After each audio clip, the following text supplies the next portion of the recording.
Three. And we're back. It is 5:20. This is meteorologist James Spann. We are live on the Alabama Weather Network, and we're going to stay with you as we have active thunderstorms in progress over the northwestern part of the state. And right up front, let's go through the warnings. You've seen them across the screen on the network. So we have two warnings for basically the same storm cluster. It's this storm cluster right here.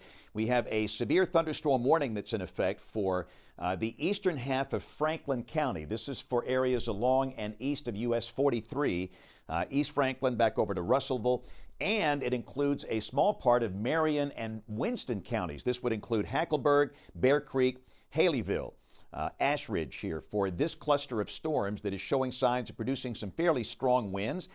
Let's pop the velocity on here. We'll take a look at that, and we have noted from time to time evidence of broad rotation. This is not the type of rotation you see in a tornado, and that's the reason there's no tornado warning. But again, we've just seen this broad rotation right in through here that's near Phil Campbell. And again, we stress, I know that Phil Campbell, what happened 15 years ago, will live with them for the rest of their lives for those that live through that. And this is nothing like that. And again, we don't see any evidence of a tornado, but again, there is broad rotation coming through eastern Franklin, and that thunderstorm complex is extending down into parts of Marion and Winston counties. So again, no tornado warning, but severe thunderstorm warnings. We'll put the reflectivity back on, and again, you can see that cluster will be coming over into Lawrence. And again, we note that warning does include extreme western Lawrence County, and it includes, again, northeastern Marion and northwestern Winston counties, Haleyville, Ashridge, back over toward Bear Creek and Hackleburg. So again, there could be some small hail, strong gusty winds with that storm as it moves on to the east. And again, if you're in the southern half of Lawrence County, northern Winston, this will be affecting you. And this is embedded within a large rain mass. And we should mention up here in this top box, we've got Kevin Henderson, who is out in the field today. Kevin is along Interstate 22, and he is headed north into all of this. And again, that's to give us some specific views of these storms from ground level. And again, you cannot beat ground truth on this. Down in the lower box down here, those are Skycam statewide on the Region Skycam network, just to give you a glimpse of the weather statewide. So, Drew, let's kind of take a bigger view and let's kind of do a reset here. Let's go to our severe thunderstorm watch. So this is going to be the watch that is in effect until 10 o'clock tonight. The southernmost counties in this watch would include Pickens, Tuscaloosa, Bibb, Chilton, Coosa, Tallapoosa, and Chambers, all the way to the Tennessee state line. That's where the main concern will be for the next several hours. The storm should weaken after 8, 9 o'clock tonight once the air begins to stabilize somewhat. But again, within this zone, we could see a few storms with large hail, strong winds, and maybe an isolated tornado. Let's go back to the Columbus Air Force Base radar. Wanted to mention that we do have storms that are in rotation over in Mississippi, but the tornado warnings have expired. That's the good news. The storm cluster that's coming into Tupelo. Earlier, there was strong evidence of a tornado, and again, you can see the hook there, but again, it looks like there's been some occlusion, and at this point, the Weather Service in Memphis, they cover Tupelo. They've opted to now just have basically a severe thunderstorm warning in effect here. But let's look at the velocity real quick, Drew, just to kind of peek and see what it looks like. Maybe we can back it up for a few frames and see what it looked like over here in Pontotoc and areas to the, again, pretty good indication of a tornado here. And again, that rotation simply goes away. It's occluded. So again, a tornadic storm coming near Pontotoc, Mississippi has weakened as it comes into the Tupelo metropolitan area here. So again, we see no tornado warnings anywhere in Alabama or Mississippi. We have severe thunderstorm warnings in effect. And again, we'll pop the reflectivity back on, and this is embedded in a large rain mass. And the other thing, too, we'll have to watch for, it's heavy rain. It's kind of hard to see. There's a little polygon right here, a green one. That is a flash flood warning polygon, and that is in effect for a small part of Franklin County around Red Bay. And Drew, I don't think I've seen a flash flood warning polygon that small. Have you? I might set a record there for sure. And you know, it had some very heavy rain over it earlier. You can see that obviously the storm to the east of it that's got the severe thunderstorm warning. Right now, it's still got some moderate rainfall over it there. So you know, obviously, as long as it continues to get some sort of rainfall, that's could be exacerbating the issue. And you can see that it looks like you've got that storm that we were talking about that had the tornado warning on it that no longer does. You know, the northern edge of that could clip that area there near Red Bay, but it does appear you go back off to the northwest a little bit. Looks like it'll start to taper off, so hopefully that won't create too many more issues. But you see, you have another flash flood warning polygon back in Mississippi as well. So in addition to watching the severe aspect of this, the possibility of some strong wind gusts, possibility of some hail, and there is a kind of non-zero threat of tornadoes, obviously, then we still will be watching those. But then the rain, the flooding is something we'll continue to monitor as well. Although it looks like it'll be hopefully fairly short-lived in most cases if we do get a little bit. But if you know of those areas that typically flood, that make it a little bit dicey to pass over certain intersections, things like that, you just want to avoid those for sure during the time that you've got all this rain around. All right, so again, we are at 5:26, and we're going to stay with you live for a bit here. And we want to stress we have no tornado warnings. I know when you see James Spann, he's got the suspenders going here. Typically, there's a tornado warning. There is not. We have severe thunderstorm warnings in effect for northwest Alabama, specifically for eastern Franklin, northeastern Marion, northwestern Winston, and far western Lawrence counties up here in northwest Alabama for this cluster that's about to come through Haleyville. And that'll be ultimately coming through Moulton here within the next 30 minutes or so. So again, if you are in Lawrence, northern Winston, eastern or northeastern Hamilton, you're dealing with a storm complex, and we just don't see any evidence of storm rotation. And again, up here in the top box, you saw earlier, Ryan had punched up the Hatton Skycam. That's one of our fixed cameras that's in Moulton. I say fixed. We have full pan, zoom, tilt control of these cameras. But again, that's one of the cameras. And let's see, I don't know if Kevin can hear me. That's actually Chris. That's Chris Mann. Okay. Do we know where Chris is? His last whereabouts I'm seeing here, he was near Warrior.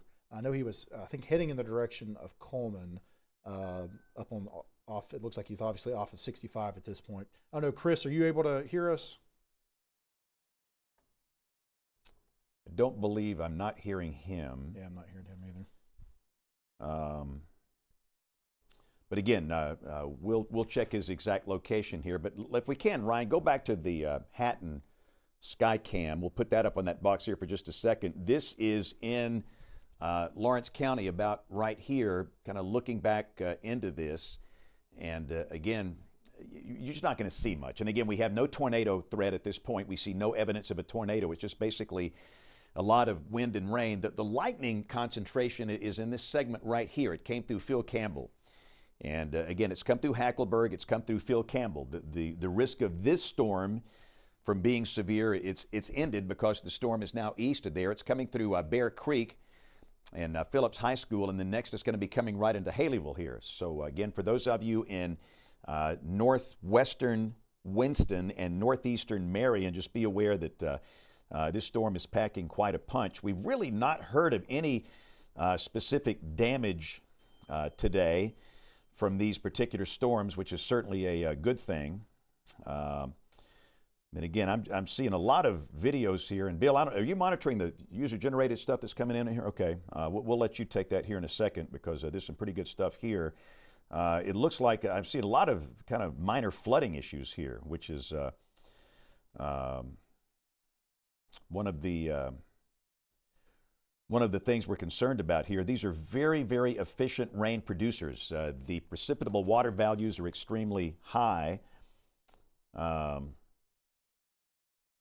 And so just be aware of that, and that we might certainly have some flooding issues. And of course, this is a time where people are driving home and want to get home. And again, you know what I'm about to say. Turn around, don't drown. If you come across water running across the roadways, we have tremendous rain rates here falling within these storms. And again, what you see up here north of the Tennessee River, the air is more stable. Athens, Huntsville, Hazel Green, Meridianville, New Hope, Madison, places like that. The odds of severe storms north of the Tennessee River, I'd say, are pretty low. Not zero, but pretty low. And I know that technically you're in the watch, but the conditions up here, Jackson, Madison, Limestone, just don't really favor damaging winds or tornadoes. If we have any problem with those, most likely it's going to be south of the Tennessee River. And again, we're watching that cluster right here that'll be coming through Lawrence and Morgan and ultimately Winston and Cullman counties here in North Alabama. Let's quickly peek at the storm down here in Fayette. I want to look at the southernmost storms. Often in a big rain mass like this, down here, there's nothing to block the inflow, and they're getting some good inflow into this. So let's look at the velocity on this. This storm is no issue here. We just don't have any issue with damaging wind or tornadoes, none whatsoever, and that's good. That's a very good thing. So again, back to the reflectivity. If anything, it's just flooding. And again, from Bankston back over to Belk and Fayette here, again, possibly some minor flooding problems that'll be coming over into the eastern part of Fayette County around Berry. That's the Fayette-Walker County line. But that's a good thing down here in the southern extent of that, where the air is much more unstable. We just don't see any problems here. So we'll expand out the view. And again, the good news, Drew, and I think you can confirm this, I just haven't seen any damage today. Have you, from any source? Not so far, James. Everything we've been seeing has been, like you mentioned, there's been a little bit of flooding here and there. It does look like we can see an LSR back in Mississippi. It looks like at least starting to come in for some hail. I know we were talking about earlier that we weren't even sure we weren't seeing the kind of hail that we were expecting that we might see yet at this point. But it does look like back there near Grenada, Mississippi, that there was 1-inch hail that was reported within the last 30 minutes or so there, and that's with some storms there that got a severe thunderstorm warning on them. But even with the one earlier there that's now near Tupelo that doesn't have, that had a tornado warning on it, no longer has one, has a severe thunderstorm warning. Not seeing any reports coming from that one as well. So again, it appears things are behaving for the most part so far. Not to say that these aren't some pretty heavy thunderstorms coming through, but yeah, we're keeping an eye on things. And I know another storm that I've been looking at, I'm just kind of zooming back up to kind of the Madison County area.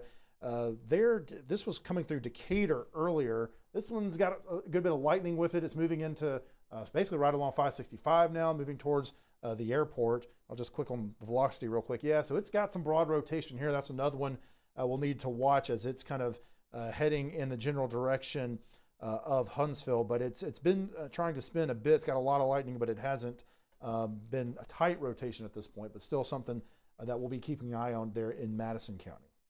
All right.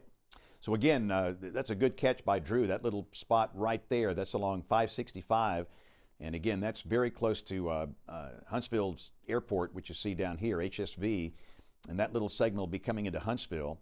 And we might want to go to the Montesano camera. And I gut feeling you can't see anything. We've got Hatton up now for Lawrence County. We'll flip it over to Montesano. And again, this is coming from the top of Montesano in Huntsville. And obviously, we're not going to be able to see much with the camera in that the visibility is quite restricted. But needless to say, there's a lot of lightning. And again, the lightning, it continues to increase here. And sometimes that's kind of a telltale sign. And again, so let's go back to the velocity on this, Drew. Again, this is a storm that's coming up into Madison. And again, we've got some broad rotation right here. Not the tornadic type rotation, but still, you got to flag this and watch this thing really carefully. Again, this is the rotation detector. And again, it's clearly the updraft is trying to spin here. So again, there might be a little boundary up here. Initially, it looked like the big problems could be south of the river. This is a little north of the Tennessee River. But again, broad rotation out here near the airport. And the one thing, we do have a large group of sky watchers that are watching this together. And we've not had any reports of damage from them. And on the open socials, I've not seen any damage reports at this point. And again, normally, if anything was happening at this spot, this very densely populated spot, that's basically right at Toyota Field, we would know about it immediately. So again, we're not seeing any reports coming in, which is good. Again, let me just stress, this is broad rotation coming right up into Huntsville. And again, we're watching these sky cams. We can leave the Huntsville camera up, Bill. We'll check those outages here in just a second. Get that ready for you right there. We want to have the Montesano camera because I want to look right into this as it's coming into Huntsville. All right, there we go. And again, you can't see anything. It's just pouring rain. But still, sometimes lightning can illuminate features that we can see together. So again, this is live from the Region Skycam Network in Huntsville on Montesano Mountain. Down below, that's all live, but that's from various other parts of the state, just to give you an eye of what's happening statewide. We are a statewide network. So again, broad rotation that's near Redstone Arsenal. And again, Us old timers, we immediately flash back to 1989 when we had a tornado that formed here on the 15th of November that would ultimately come into Airport Road, Whitesburg, Jones Valley. It was not good. I mean, this is nothing like that, but it formed in the same general area, and that was a merger between a squall line and an individual cell. It was a cell merger that caused the updraft to kind of explode, and we don't have that circumstance right now. But this is the wind velocity at radar beam height from the radar that's in Jackson County at high top. So again, 1,000, 2,000 feet off the ground, it's pretty windy here at 53. So again, we'll kind of watch that feature as it comes up into Huntsville. But the atmosphere just doesn't seem to be primed for tornado formation up in this part of the state. But still, we got that inflow notch, and it just looks creepy, Drew. I mean, we've been doing this a long time. And explain that hail detector product for a lot of people that have not seen this before. Yeah, James. So yeah, this storm definitely looks like it's one of the stronger storms that's in the state at this point. And so what we're looking at here, notice how you've got a hail detection product. I'll explain, but notice all the lightning around it here. So again, a lot of times, obviously, when you have a hail within a thunderstorm, you tend to get a lot of lightning in that same area. So what this product is looking at is looking at a number of different products. Some of the products that we show you sometimes, like the correlation coefficient that sometimes looks at debris, but there's other products that are dual pole products that are some next generation radar products that we have access to that are looking and trying to find, okay, where is their hail most likely to be within a thunderstorm. So whenever we see it, hail signature with this particular product, which just shows us where could the hail be right now. That's looking at the lowest tilt of the radar closest to the ground. Like James mentioned, in this particular area, you're a couple thousand feet off the ground. And so we can at least say with pretty good confidence looking at that there's some hail just a couple of thousand feet off the ground. Still can't say for sure that it's falling, but we'll see if we start to get some reports, because obviously this is a very populated area there, right there along 565. In fact, we're probably pretty close to the Trash Panda Stadium and everything like you were talking about earlier there, James, but certainly looks like there could be some hail there. The hail swath product takes you over the last hour, so it shows that there could have been some small hail probably further back into Limestone County, but it's looking a little bit stronger, I'd say, now than it was a little bit further towards to the west. So that'll be something we'll have to watch. All right, Bill, what you got over there? Severe thunderstorm warning from Huntsville, James, for Marshall, Jackson, and Madison. Okay, it'll be in effect until 6:45. Yeah, it's got to be. It's for this thing. So again, the Weather Service in Huntsville is issuing a severe thunderstorm warning. This is not a tornado warning. It is a severe thunderstorm warning for this thunderstorm that is showing that broad rotation. Again, it's coming up toward the Redstone Arsenal property right here. And again, you can see this is the polygon right here. And that includes extreme northern Marshall. Again, this is basically north of Albertville, north of Gunnersville up here, extreme northern Marshall and Madison, again, from the storm on east, and then back into parts of southern Jackson counties here. So again, this is a severe thunderstorm warning until 6:45 for this storm cluster. So let's go back into a closer look at that. And again, we're going to look at the other storms here in a second. I promise we're going to go back to the storm that is near Haleyville. But this is possibly producing some small hail right along Interstate 565 near Toyota Field. Let's put on the velocity display. And again, we've got broad rotation right here, and that's moving in the direction of South Huntsville. So again, and this is the latest volume scan. Again, you can see that broad rotation is right over the Arsenal property here. And that'll be coming across the southern part of Huntsville. And again, this is broad, but again, things can, if there's a tornado today, it's not going to be some long track tornado that's down for 1 hour. Most likely it's going to be a smaller one that's down for a minute or 2 or 3 or 4. And those can be really tricky to deal with, and it's almost impossible for people to be warned about them because they last for a minute. By the time you see it, the tornado's gone. And the warning is issued, so those are hard to warn for. So just be aware. If you're in South Huntsville, you might want to just consider, since we got a severe thunderstorm warning, being in a safe place like this was a tornado. You want to be in a small room on the lowest floor near the center, no windows. And again, from the Huntsville camera, we're just not going to be able to see much. Again, it's just going to be rain. If anything is there, it is all wrapped in rain. But again, we could clearly see some stronger wind velocities in through here. And again, this is not the time of day where you want to see this thing coming through. It is 5:40. Hopefully a lot of folks are home, but some folks are obviously driving home, and it's a mess. But the encouraging thing for me is the fact that I don't see anything from our sky watchers in Madison County. I don't see anything from the EMA in Madison County. Don't see anything from the Weather Service in Huntsville. And I don't see anything on the open socials. Typically, a Facebag and a tweeter, they will light up in a heartbeat if there's something going on here. And we don't see that, which is a good thing. So again, we don't believe there's a tornado here. This is just broad rotation, but that is a severe thunderstorm. The warning includes Huntsville, again, down to the river, down here. And again, that's going to include Owens Crossroads, which is right here, Gurley, which is right here on US 72, and parts of southern Jackson County and extreme northern Marshall County. So that's storm number 1 we're watching. Let's go back to the one near Haleyville, Drew. We're going to bounce back between the 2 storms. That's what we'll do here. And again, let's take a look. And this thing just looks pretty messy. You can see it's tremendously just raining heavily here. Moulton down through the Bankhead National Forest into northern Winston County.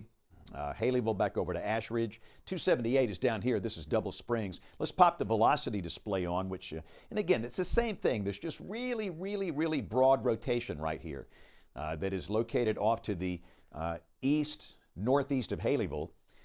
And that's moving. It'll be crossing Alabama 33. And again, I love that drive. That goes from Moulton down to Double Springs. That's in the Bankhead National Forest. So just broad rotation here, not a tornadic type rotation, and you just cannot issue tornado warnings for that. If you do that, your false alarm ratio would be 95%, and we can't have that. So the Weather Service folks are doing a good job of keeping that finger off the button today. Again, let's pop on, Bill, our Double Springs camera. We've got so many cameras on the Region Skycam network, and again, we're going to change the top box from Huntsville, which is just, you can't see anything because of the rain there. We're going to go to Double Springs, which is in Winston County.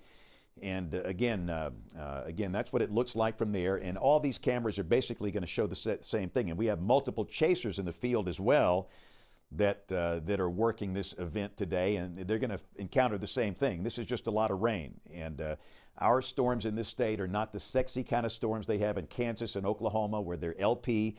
They're mostly during the day. Ours are rain wrapped. Most of them happen at night, and you can't see them because of these amazing hills and trees we have here. We're blessed with the natural resources. But again, that's just broad rotation here. So that's the one in Winston County. Let's go back to the one in Madison County near Huntsville. And again, we are going to watch both of these carefully. Again, same thing, broad rotation. And this is 431 coming out of here. This is 231 coming down here. And again, that'll be crossing those major arteries soon. And again, that'll be out here toward Airport Road, Whitesburg. And then ultimately crossing into either Jackson or extreme northern Marshall counties over the next hour or so. But again, the position is very similar to 89. Yes, sir, Bill. Yeah, James, this is Skywatcher Clay Hunsaker, who's got a visual on the wall cloud as it approaches Huntsville. Yeah, zoom into that so we can see it a little better. There we go. I'm thinking that might be the 231 bridge. Over the Tennessee River? Yeah. Yes. Yeah. That's kind of what it's looking like to me. I don't know if he... So no, pretty close to the trees, but it appears to me to have visual separation between the ground and the cloud, obviously. So not expecting there to be a tornado, but the storm relative velocities are very high in this area. So that's, a lightning picture from Haleyville there from just a small time ago, and this video from Madison showing the intense lightning that's going on there, James. Yeah, so again, we thank everybody for their photos and the images that we receive. And again, we can't show them all, but we see them all in real time. Again, we have a large team here that is processing all this information, which I've never had before, which is great. It enables me to tell a coherent story while everybody else is focused on radar cameras and the images that you're sending us. So again, thank you for helping us. We could not do this without you. So again, a severe thunderstorm warning in effect for Madison, southern Jackson, extreme northern Marshall counties in northeast Alabama for the storm complex. The core concern is south of Huntsville, where the active lightning is in here, just south of downtown Huntsville. So let's go back to Montesano Mountain, the Huntsville camera here on the top camera. Again, you're seeing Winston County and Double Springs. That's the other stronger storm in the state. We'll kind of bounce back and forth between Huntsville and Double Springs and the Skycam box. And again, this is coming from that amazing Regions Skycam network, and we're so thankful for that. But again, there's your warning right here. And again, in Jackson County, just to give you an idea of who's in and who's out, you can see that in Marshall County, this includes Grant and points north. In Jackson County, Skyline and points south. This does include the city of Scottsboro. That's the county seat of Jackson County here. This is Lake Gunnersville, which is right here. And obviously, this includes areas along the lake. So again, that area, broad rotation and potentially strong winds will be coming out across southern Jackson, northern Marshall, and then potentially into DeKalb. This is DeKalb County right here, and we'll just have to see if this thing holds together. So let's look at the rain rates, Drew, real quick. The other concern is flooding. Maybe we'll look at rain for the last 3 hours, or so. I don't know if we got that product. If we've got a 3, yeah, that's perfect. So let's do a pixel query back over here into maybe Limestone or Lauderdale, where we got the yellows here, and let's see, yeah, 2.7. So we've got some spots that have had between 2 and 3 inches of rain over the past 3 hours. Understand, this is a radar estimate, but I believe these are very valid. And with that, there certainly could be some minor flooding going on here. We have no flash flood warnings up and through here, but just be aware. Again, this strip is just amazing up here in western Lauderdale. Killen, Rogersville, up toward Lexington, Anderson. You've had in the 2 to 3 inch range easily.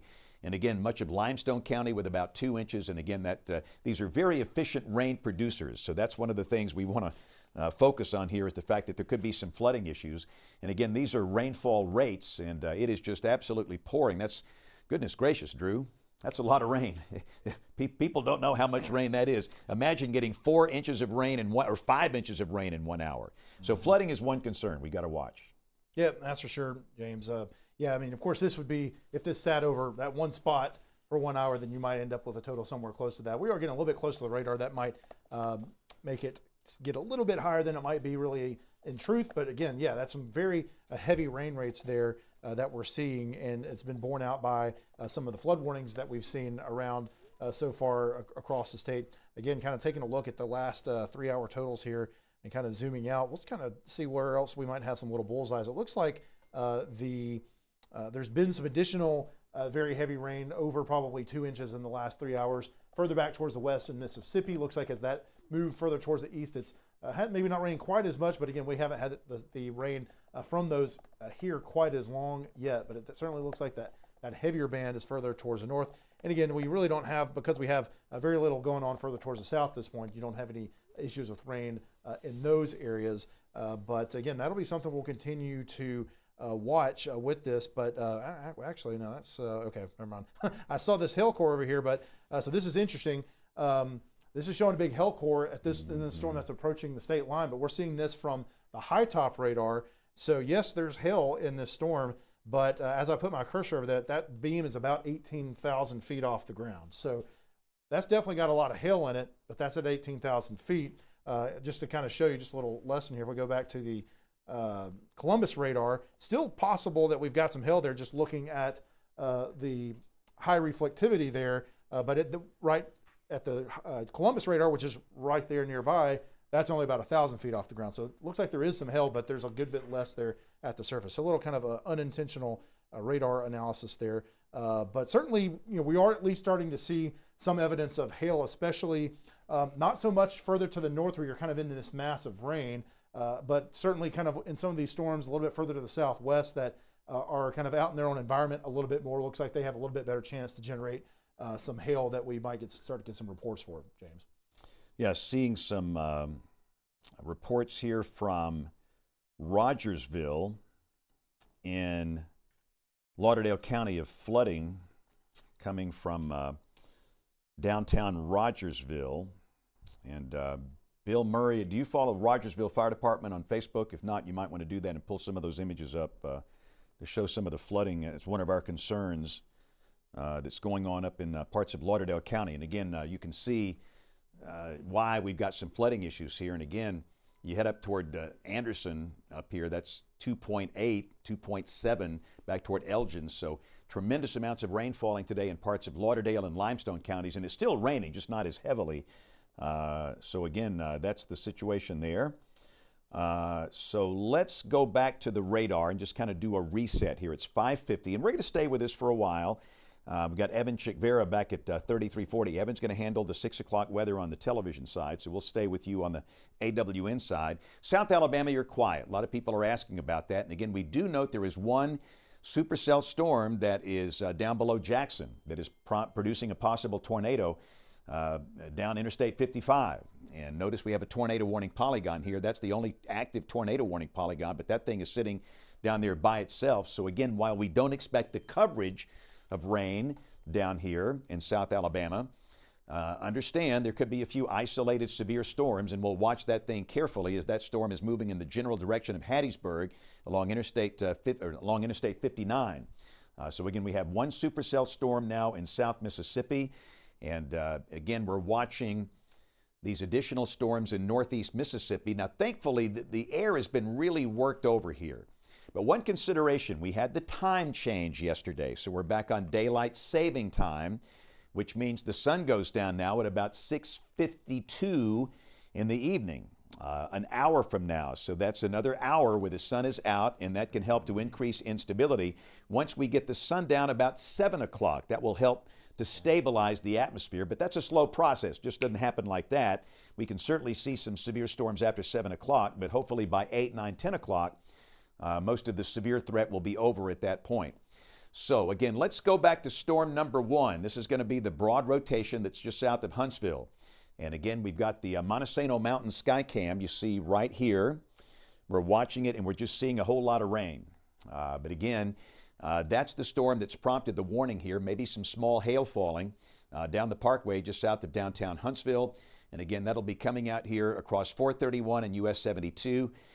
Gurley, Owens Crossroads, New Hope is down here. There's Big Cove, and that will be crossing into Jackson County. And of course, Scottsboro looks like it'll be in the path of this thing if it holds together, and it probably will. And it's the same thing. This is just broad rotation. You cannot issue a tornado warning for a radar signature like that. You just can't do that. You see that over and over and over, and there's no tornado there. And if you issue tornado warnings that are constant false alarms, nobody pays attention. Again, the Weather Service doing a really good job today with these warnings. So severe thunderstorm warning in effect now for southern Madison County. And again, you can see this is for basically areas just south of downtown Huntsville down to the river. That's 231 here, 431 here, US 72 right here. Those are the three main arteries that come southeast out of Huntsville. This is the county line. This is Madison County. This is Jackson County. Scottsboro is here. Again, Lake Gunnersville is right here. That segment around Langston and Grant, you're in the severe thunderstorm warning polygon, and you can expect some pretty strong winds. But the encouraging thing is the fact that I've just not seen any reports to confirm that we've got enough wind to cause any major damage here. And again, we're watching various reports from the Weather Service offices. We're watching our Skywatcher chat, and so far, so good. That's a very good thing, and we hope it holds that way. Yes, sir. Bill, go ahead. Go. James, I've got the flooding from Rogersville, thanks to our friends at the fire department there. And we're sitting on black. I'm sorry, that I had it pulled up there, and it goes away so quickly. Let's get that pulled up right here. Yeah. I don't know why we don't see it.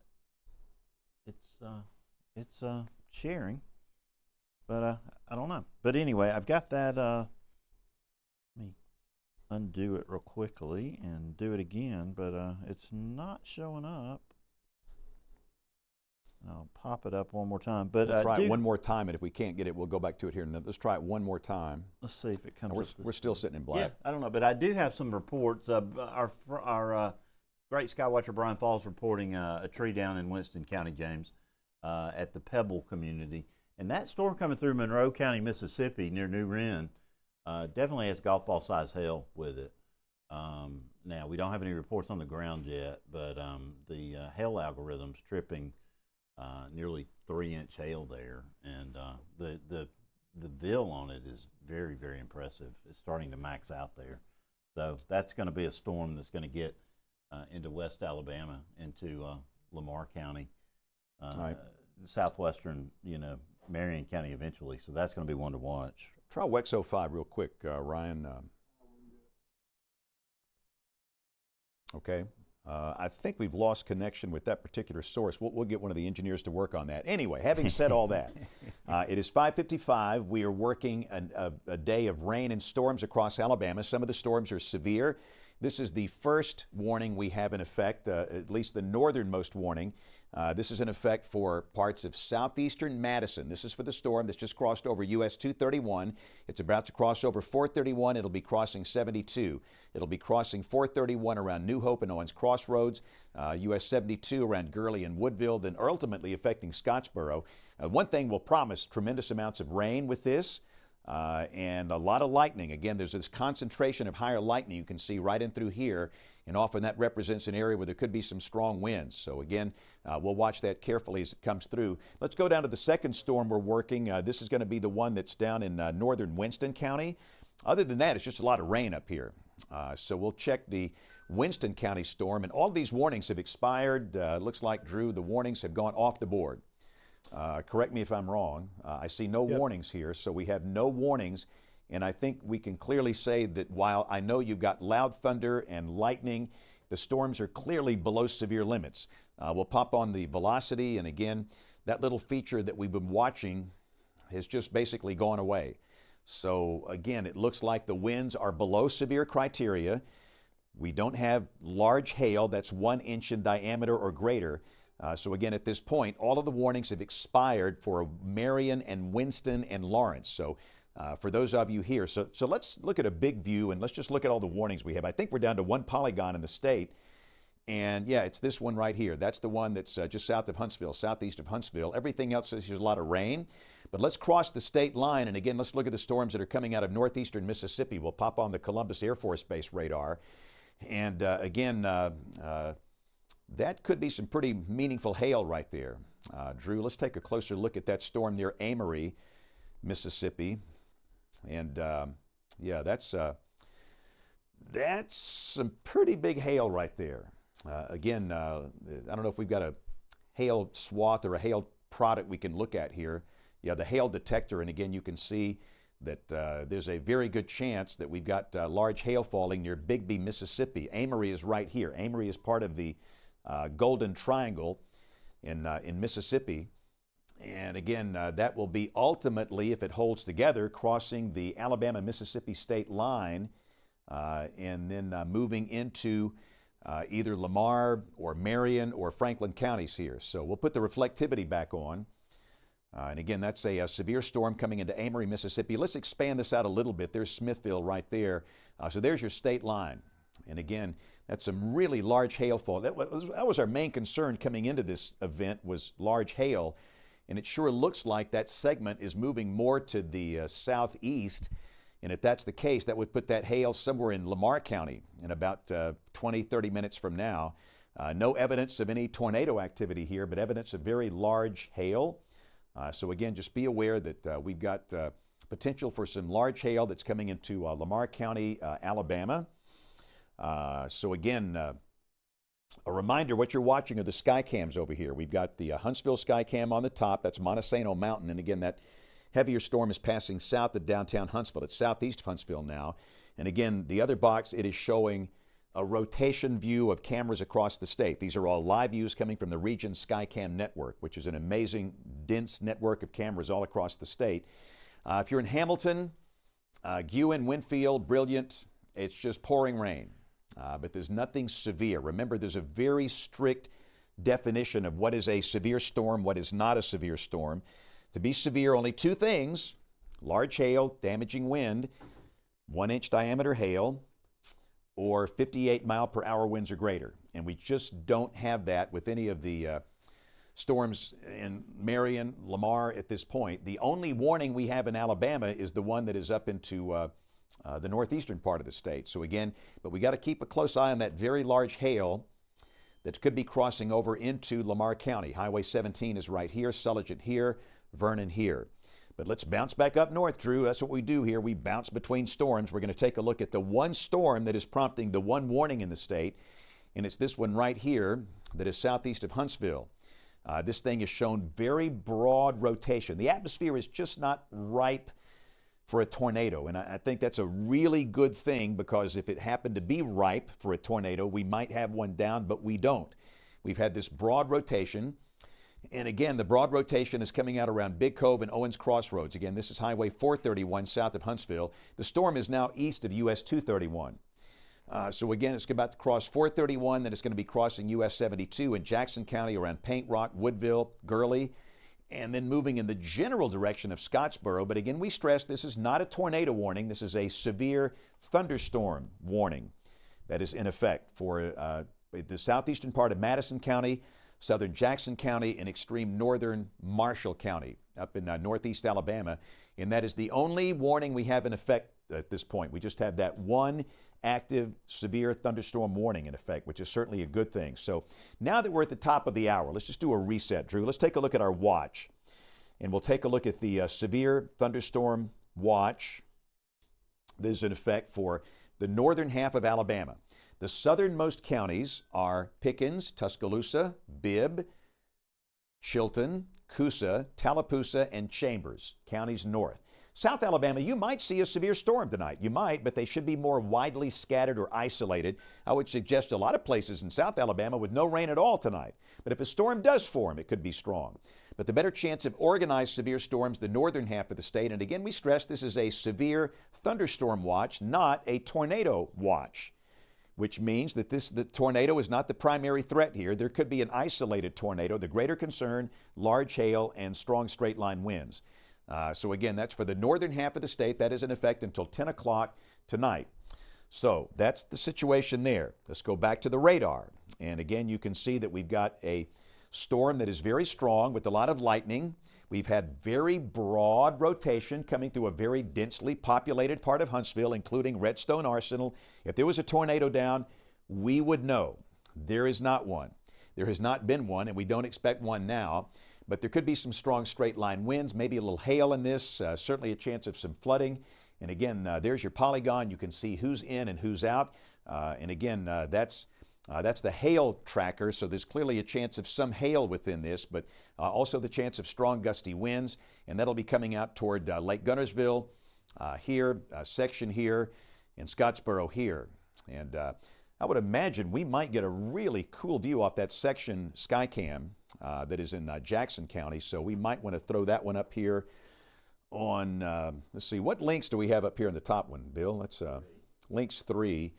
We'll give JP control of 3. We have a full-time camera operator here. Yeah, so this is our Skycam. It's section. This is in Jackson County. Just kind of get your bearings straight. That Skycam that you're looking at is about right here, looking back in this direction. This is an amazing view. This is from Weathington Park. If you've been up there, you know where that is. And it's just a beautiful view of the Tennessee River, especially when there's a nice sunset going on. And obviously, it's pouring rain, and that's the thing. We're going to have a hard time seeing much with these cameras. But again, in fact, there's a nice sunset. Look at here. That is coming from Jefferson. That's in Marengo County. So parts of Alabama getting a decent sunset here, but not everybody. But again, we're going to watch that storm as it comes out toward Lake Guntersville and ultimately Scottsboro. And again, the section camera should give us a pretty decent look at that. We've also got cameras in Marshall County at Albertville. We've got them all over the state. We've got chasers out. Kevin Henderson is out today, and he's going to drift down toward Fayette to see if he can catch the hailer as it passes by. And let's see, do we have the Sulligent camera, Drew? We have so many new cameras up here. We do. Yeah, it should be up on links 3 there. Okay. And we'll give JP control of links 3 so he can pick what cameras are up there. And JP is our full-time camera operator, so he can just pick the ones that will offer the best view. I don't like to call him from here because he's got a shot of that. So yeah, this is coming from Sulligent. This is in Lamar County, and We are so thankful for Brett Adair and John Olshew and the team that has been putting together this network. This is not easy, putting out dozens and dozens and dozens of cameras statewide, but it really gives us a remarkable opportunity to show you the weather, and we know from social science studies that you do better when you see the weather, and it's visually interesting, and that's the thing that we are doing here with our camera network from regions and with our spotters and chasers that are on the ground and with the drones in the air. And again, we've got at least 2 chasers out this evening. I know that. And Yeah, again, Kevin is up right now. If you wanted to take him, I think he's near Highway 43. He was on I-22 earlier. Yeah. Okay. So this is Kevin Henderson, who is in northwest Alabama. And again, it's just a lot of rain. I mean, I will tell you, it's just a lot of rain here. And I tell people all the time, we should be thankful we're getting a lot of rain because 76% of the state is in drought. So here's our new warning. This is a severe thunderstorm warning in effect for Lamar County in West Alabama. This is for the storm that is coming out of northeastern Mississippi that's producing the large hail. So again, this is a warning that includes Lamar County as far south as Vernon. This does not include Millport or Kennedy in the southern end of the county. This is for Vernon and points north. So again, Vernon, Sulligent, Highway 17 is right here. Detroit, which is up in the northern part of Lamar County, and that's for this storm. This one right here that has been producing some pretty large hail. In fact, let's put that hail tracker product on there, Drew. And again, you can see the concern. That's a lot of large hail, and I would not be shocked if we easily had hail in excess of 1 inch in diameter, maybe 1.5 inches in diameter. This could be half-dollar-sized hail, and that hail core is coming right down into Lamar County. And again, we've got our crew on the ground, and we've got the sky cams that will be able to kind of we'll watch this thing together as it comes in. No evidence of any tornado here. We stress we have no evidence of any rotation. There's no tornado here at this point. It's hail. That's the main concern here for the storm coming into Lamar. And that initially was the main concern through the day today. The lapse rates are steep. The air aloft is cold. The updrafts are rather robust. So again, let's, Ryan, put the Lamar County Sulligent Skycam back up here. That's on links 3, I think. We've got 3 links boxes. Yeah, that's a... JP, I don't know, can you zoom into that Sulligent Skycam by any chance? Do you have access to that over there? I want to take a look at the cloud base and just take a look at it, and that we've got a pretty good look at maybe a shelf cloud of the storm coming in. And we'll see if by chance there's anything there. So we'll take a closer look and we'll zoom into that. And again, we don't expect any tornado activity. We don't expect a wall cloud, but you never know. You know, one of my sayings when it comes to thunderstorms, expect the unexpected. And again, that's one of the things you learn in weather. My old friend Al Moeller, one of the legends in meteorology. Al passed away several years ago, but he would always preach that back in the 70s and 80s. You always expect the unexpected. And again, we don't expect a lot of tornado problems today. We did not this morning. We've not had any so far today. But yeah, JP, let's get zooming into that. Give us a pretty close look at that cloud base right there. And that's just a ragged cloud base. We're watching this together. And again, this is from one of our region sky cams. This is at Sulligent, which is in northern Lamar County. And again, we just don't see any evidence of rotation. We don't see any evidence of tornadoes. The concern is hail. So again, that's the camera will kind of stay focused on. And Drew, Kevin is, where was his exact location, did you say? And I might be able to talk with him if I put my earplug in here. Last I saw was, I think on Highway 43 there. And I was going to, Kevin, if you can hear us, feel free to turn yourself on and you can tell us where you are. We've got your feed up right now. That might be Winfield. That might have been First Baptist Church of Winfield. Yeah, I know. Yeah, he definitely mentioned he was on 43, so that would make sense there. Yeah, I do believe he just went right past. And I don't think, Kevin, can you hear us? If you can, say hello. And maybe he cannot hear us. But again, I'm chatting with him right now, or I'm trying to see if he's hearing us, okay. but I don't see anything yet. He's in Winfield, yeah. So my hunch was correct. So again, this is a view coming from Kevin Henderson, who is in Winfield, and he's going to be cutting over into Lamar County for a view of the storm that's coming in with large hail. And understand, one of the things with drones, they're amazing. Kevin had the drone up earlier. We saw that amazing view that was over West Jefferson. You can't fly the drone in a tremendous downpour.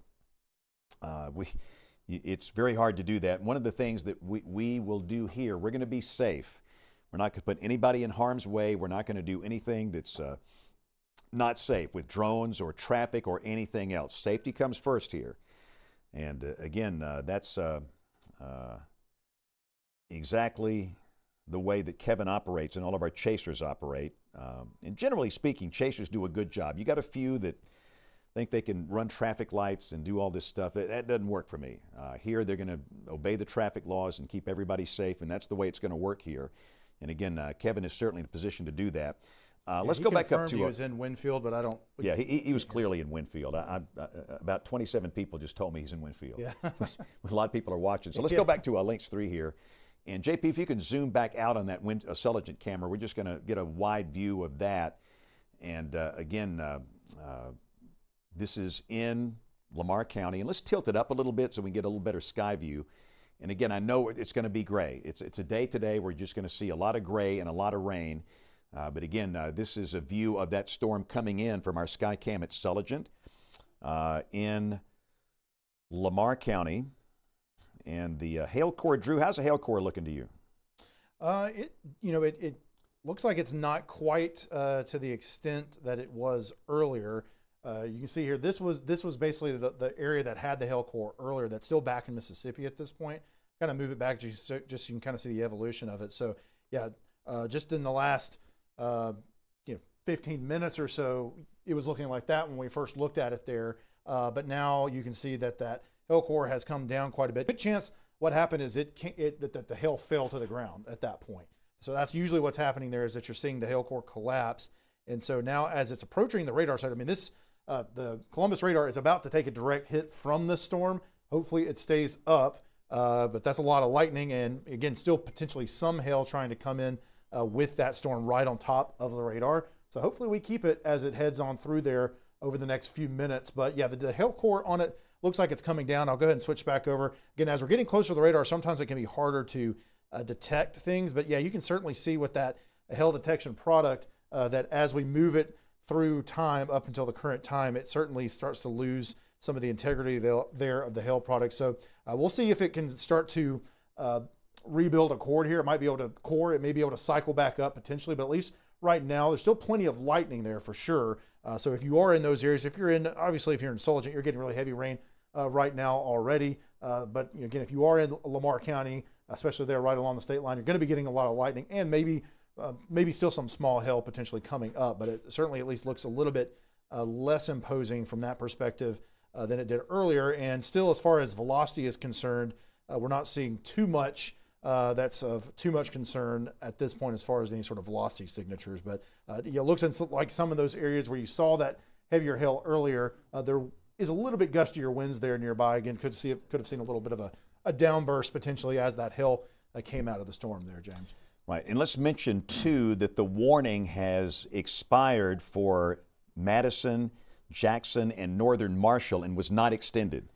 So at this point, the only warning we have in the whole state, it's this one. So again, if you are in Jackson or Northern Marshall or Southeastern Madison, that warning has expired. That storm is below severe limits. And again, I know it's thundering and lightning and pouring rain. It's a rough evening, but again, it's under severe limits. No large hail, no damaging wind. So the only warning we have in the state is this severe thunderstorm warning in effect for about the northern half of Lamar County. And again, this does not include Millport or Kennedy down here. It's Vernon, Sulligent, Detroit, this northern half of Lamar County. And really, it's for this segment that is across the line in Monroe County, Mississippi, and that will be crossing over into Lamar County. Of course, it's pouring right now. Again, you can see the Sulligent sky cam here where the rain is just tremendously falling. They've got 67 degrees with a dew point of 66, but look at the wind gust, 8 miles per hour. That's not severe. And again, the other good thing about the Skycam network is the fact that we have real-time live weather observations with all of these cameras. So as you see the live video, you're seeing live weather on top of that. For example, look at Troy, 81 degrees with a dew point of 62. That feels like summer. That's coming from Pike County down in South Alabama. That's the diversity of weather we're having across the state today. In Sulligent, we're sitting at 67 degrees with a dew point of 66. But again, the good thing, we're seeing a peak wind gust of just 8 miles per hour. And I do believe we have a Skycam in Fayette County. Drew, correct me if I'm wrong. We are. It's being. It's in process. Okay, so it's not quite ready yet. JP, if you can change that to the University of Alabama Skycam in Tuscaloosa, I want to show that one up here in the top box, which will show that Tuscaloosa is getting some pretty heavy rain at this point. And again, I want to stress that we don't have any concern about severe storms at this point. But again, that's coming from the campus of the University of Alabama, thunder, lightning, but nothing severe. It is pouring rain. In fact, some of the heaviest rain is falling just to the south of Tuscaloosa. And again, we'll have to watch all these that form out ahead of that big rain mass, the big rain mass over North and West Alabama. No evidence of any rotation here. But again, it's just absolutely pouring. It's loud. It's obnoxious. But again, there's nothing to be concerned about at this point. These storms are clearly well below severe limits. As we're looking there at the campus of the University of Alabama. Let's go closer to Birmingham. Just kind of talk about the Birmingham Metro, Drew. North of Birmingham, it's just raining. This is just good old-fashioned rain. Kimberly, Gardendale, Morris, Warrior, Cane Creek, Sayre, just rain. Cullman County, same thing, just rain. Now, Walker County, it's coming down. I mean, it is absolutely pouring here. North and west of Jasper, there's been an uptick in the amount of lightning, and really that's a situation where it's just really coming down here. But again, there's no evidence of any rotation, none, zero. Again, no concern with tornadoes here, just tremendous amounts of rain, thunder, and lightning. And most all of this, it is just a big rain mass that is outflow dominant. That's not overly concerning. Let's go up to the Huntsville, the northeast part of the state, Drew. And again, just a quick reminder that if you are in Scottsboro, you had that severe thunderstorm warning for this storm right here, but the warning has gone away, and that's the right thing. You just can't have a warning up if a storm's not severe, and the wind velocities have not been that bad. The hail has been very small, and again, that'll be coming out towards Scottsboro. Of course, it's pouring in Scottsboro now, and again, this is Lake Gunnersville right here on the Tennessee River, but again, so far, so good. And JP, maybe we can put that section camera real quick in the top box. Section is, again, it's a great camera location. Goodness gracious. It's right here looking back into the Tennessee River, back down towards Scottsboro. I love that view. That's incredible. Again, that's the view coming from the Skycam at Wethington Park in Section. It's just rain. Just a lot of rain. 65 degrees with a dew point of 63. And notice the wind, the current sustained wind, it's calm. It's just raining with no wind. The peak gust is 13. And Drew, how long do these gusts hold on this thing? You're our Barron engineer here. I'm supposed to be just checking it, just every couple of minutes, basically. And so that's within the last few minutes. Yeah, that's what it generally should be, is the way I understand it. Okay. But again, that's just a sign that for a lot of folks here, it's just raining. And quite frankly, again, for a state 76% in drought, that's a good thing. JP, let's go down to Albertville and Marshall County, and we're going to throw that one up real quick. And we're just kind of course, down below, you're going to see all the cameras that are rotating through. But this is in Marshall County. And again, 67, temperature dew point 63. Again, the peak wind gust 12 miles per hour. We can certainly handle that. That's good. All right, so 6:20, and we'll stay with this a little longer here. Understand we have no tornado warnings, and again, a lot of people when they see me and the suspenders, and you think, uh-oh, we got a tornado. No, we don't. At this point, we do not, and we hope we do not. That was never the main concern with the activity this evening. The main concern was large hail, and quite frankly, the storms have not really produced that much in the way of hail. These things have been very tame across Alabama. We've had thunder, lightning, heavy rain, some flooding. But again, so far, so good. South Alabama, things are looking good. The good news, the supercell that's down here south of Jackson, crossing Interstate 55, the tornado warning was replaced by a severe thunderstorm warning. So we have no tornado warnings anywhere in Alabama or Mississippi. And the sun goes down now in about 30 minutes. We're on daylight saving time.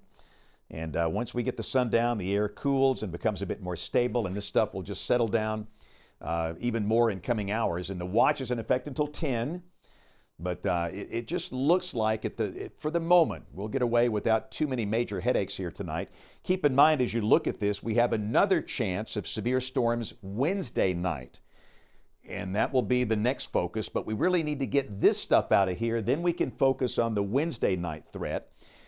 So again, let's take a closer look at the activity across North Alabama. And we have one warning, and that's it. One. And it's right here for the storm that is coming into western Lamar County out of Monroe County, Mississippi. And JP, let's go back to Sulligent, which is one of our Lamar County cameras, to get a better look at that particular storm. And again, just a lot of rain. And Drew, it looked a lot more impressive 30 minutes ago. Yeah, it did, James. Certainly, the hail has not ramped back up quite yet. It looks like, maybe they're just to the east of Greenwood Springs, right as it's approaching the state line. It still looks like there could be some hail there. Good to see that so far, so good on keeping the Columbus radar up and running. I will note that it just appears that here recently that the Weather Service kind of amended the warning here to no longer include, it looks like Sulligent's actually not in the polygon anymore with this. The northern part of Lamar County is not in the warning that has been kind of extended there into Alabama by the Weather Service in Birmingham. So Vernon's still in it, Crossville's still in it. Again, and that's probably because you've got this area here that is the stronger part of that thunderstorm that might have the hail, has lots of lightning, and it's looking like it's kind of going to the south of Sulligent at this point. I'll put a quick lapse on it there. Yeah, you can see it's kind of diving down towards the southeast. And so that's part of the reason I think that they went ahead and kind of cut that off a little bit on the northern side of the warning. But again, just looking at the hail, it's still picking up a little bit there, but it's certainly not looking anything like it did probably in the last 20 minutes. So it's possible that we could see a little hail core form again, but it's definitely not looking quite as rough as it did there for a little bit, where I would say there's a decent chance it was dropping at least a lot of hail, if not large hail. But again, I don't see any evidence of that right now. Looking at the velocity product here, we'll just take a quick sampling of the winds. Again, we're really close. We'll be able to see the winds that we'll sample here are going to be very close to the ground because the radar's right there. So we'll see what we get with any of that. But yeah, it looks like we're getting up maybe 30, 40 miles per hour, possibly there near the radar. And again, that's going to be just within a few hundred feet off the ground. Looks like maybe 44 miles per hour there, just getting close to the state line. That appears to be one of the spots that has a little bit more wind there just right before. Go to Jasper, Drew. You get to the state line. Go to Jasper? Yeah, just take a look at Jasper from my BMX. Let's get your thoughts on that. Oh, yeah, there we go. Yeah, that one looks a little interesting. So that one looks like we're definitely starting to get some rotation there, and the lightning has ticked up. Again, on this one, I don't think this one was producing as much lightning previously. Yeah, starting to kind of pick up, and you're certainly starting to see a little bit of a tighter circulation. So that's one we definitely need to watch there, James. Yeah, so again, the rotation is clearly ramped up over Walker County at Jasper in the last few minutes, and no tornado warning at this point, but the rotation is clearly increased here. And again, if these storms can hit some kind of a boundary where the low-level winds back around to the southeast, that can put the updrafts into motion and sometimes produce a little small tornado that gets down for a few minutes. And so again, we've got rotation now in Jasper. And let's see, I think we've got Chris Mann and Krista Pitchford. Chris Pitch around Warrior. Is that their stream, Drew? You've got Chris up right now. Okay, and he's at one of those traffic roundabouts. I'm very dyslexic. Those things are confusing to a guy with dyslexia. I mean, they've got 3 of them at that Hayden exit. It's like my eyes get like Captain Crunch eyes. But again, so I'm hearing somebody here. Is this Chris Pitch?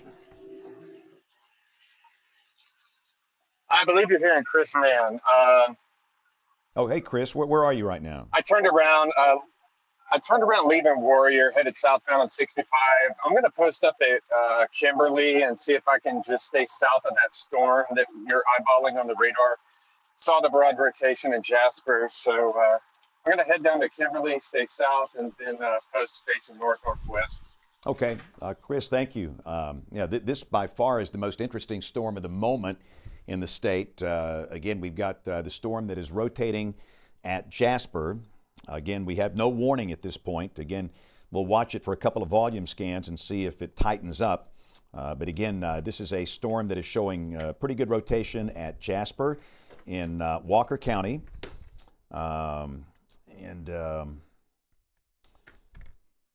Let's see, we've got, this is from the Weather Service in Birmingham. We've received a number of storm-related damage reports east of the Haleyville Airport, that's Posey Field, involving trees and structures. The EMA is on the scene, and they will provide more information as possible.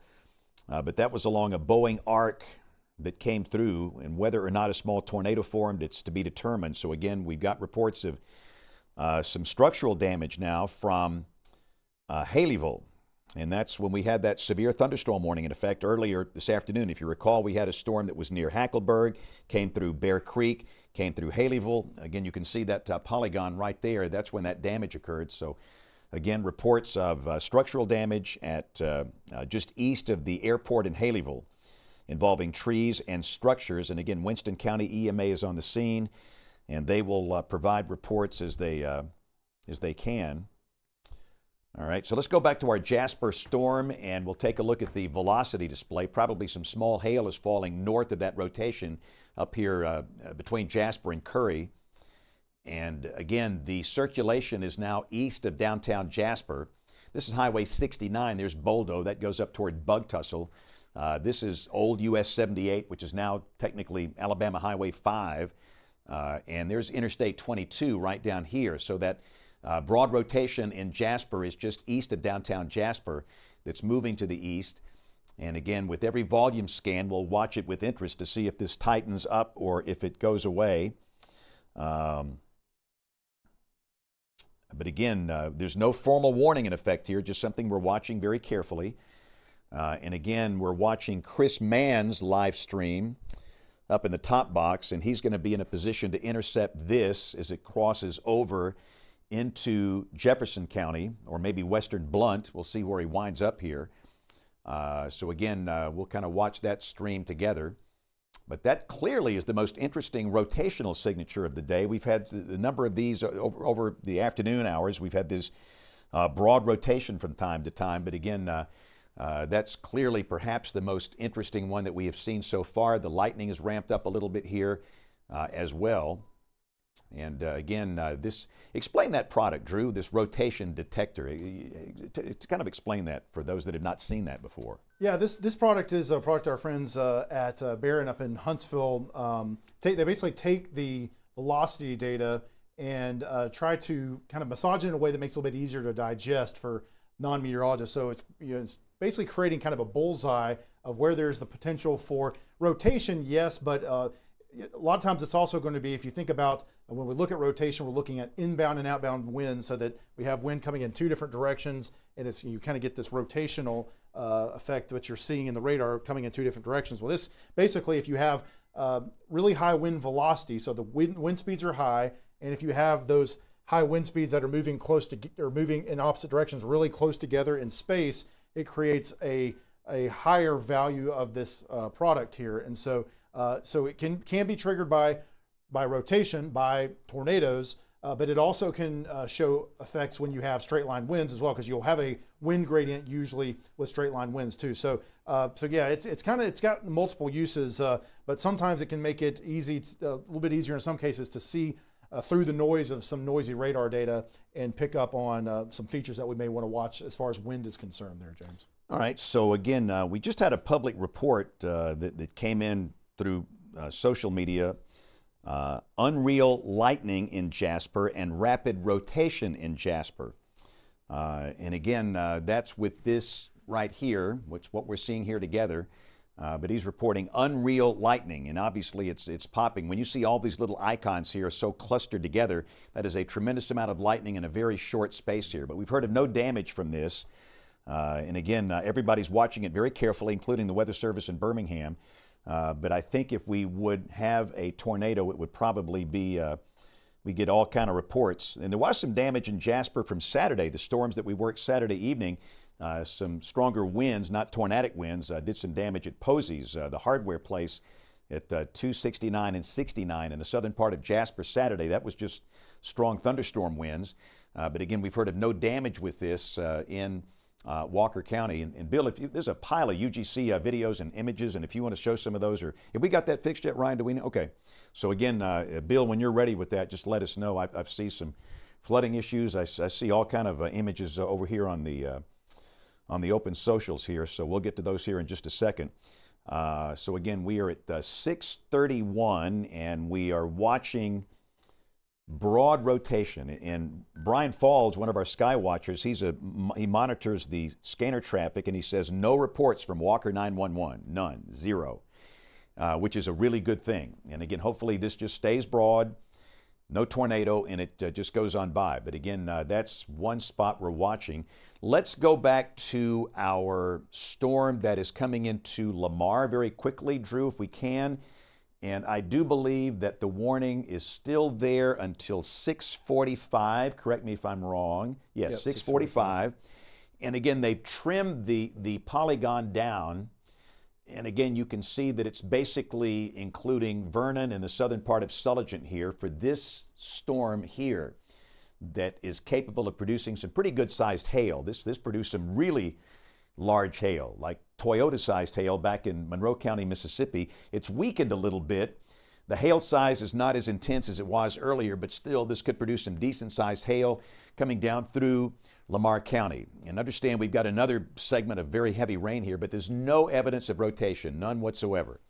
And again, these are wind velocities within the radar beam coming from the Columbus Air Force radar site, which is not that far away. And again, you've got 30, 36, 34 at radar beam height. So the main concern here, it's hail. That's the reason for that warning. And this is the only warning in the state.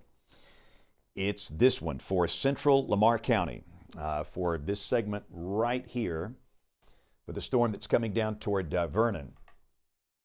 So we'll keep an eye on that. But let's go back to Walker County. And again, we'll see how the rotation is doing here. Just got a report of a green sky near Jasper, which sometimes can represent the fact that there's some hail involved. That hail can make for that appearance. And I would imagine there's hail falling right here up toward Boldo. That's on Highway 69.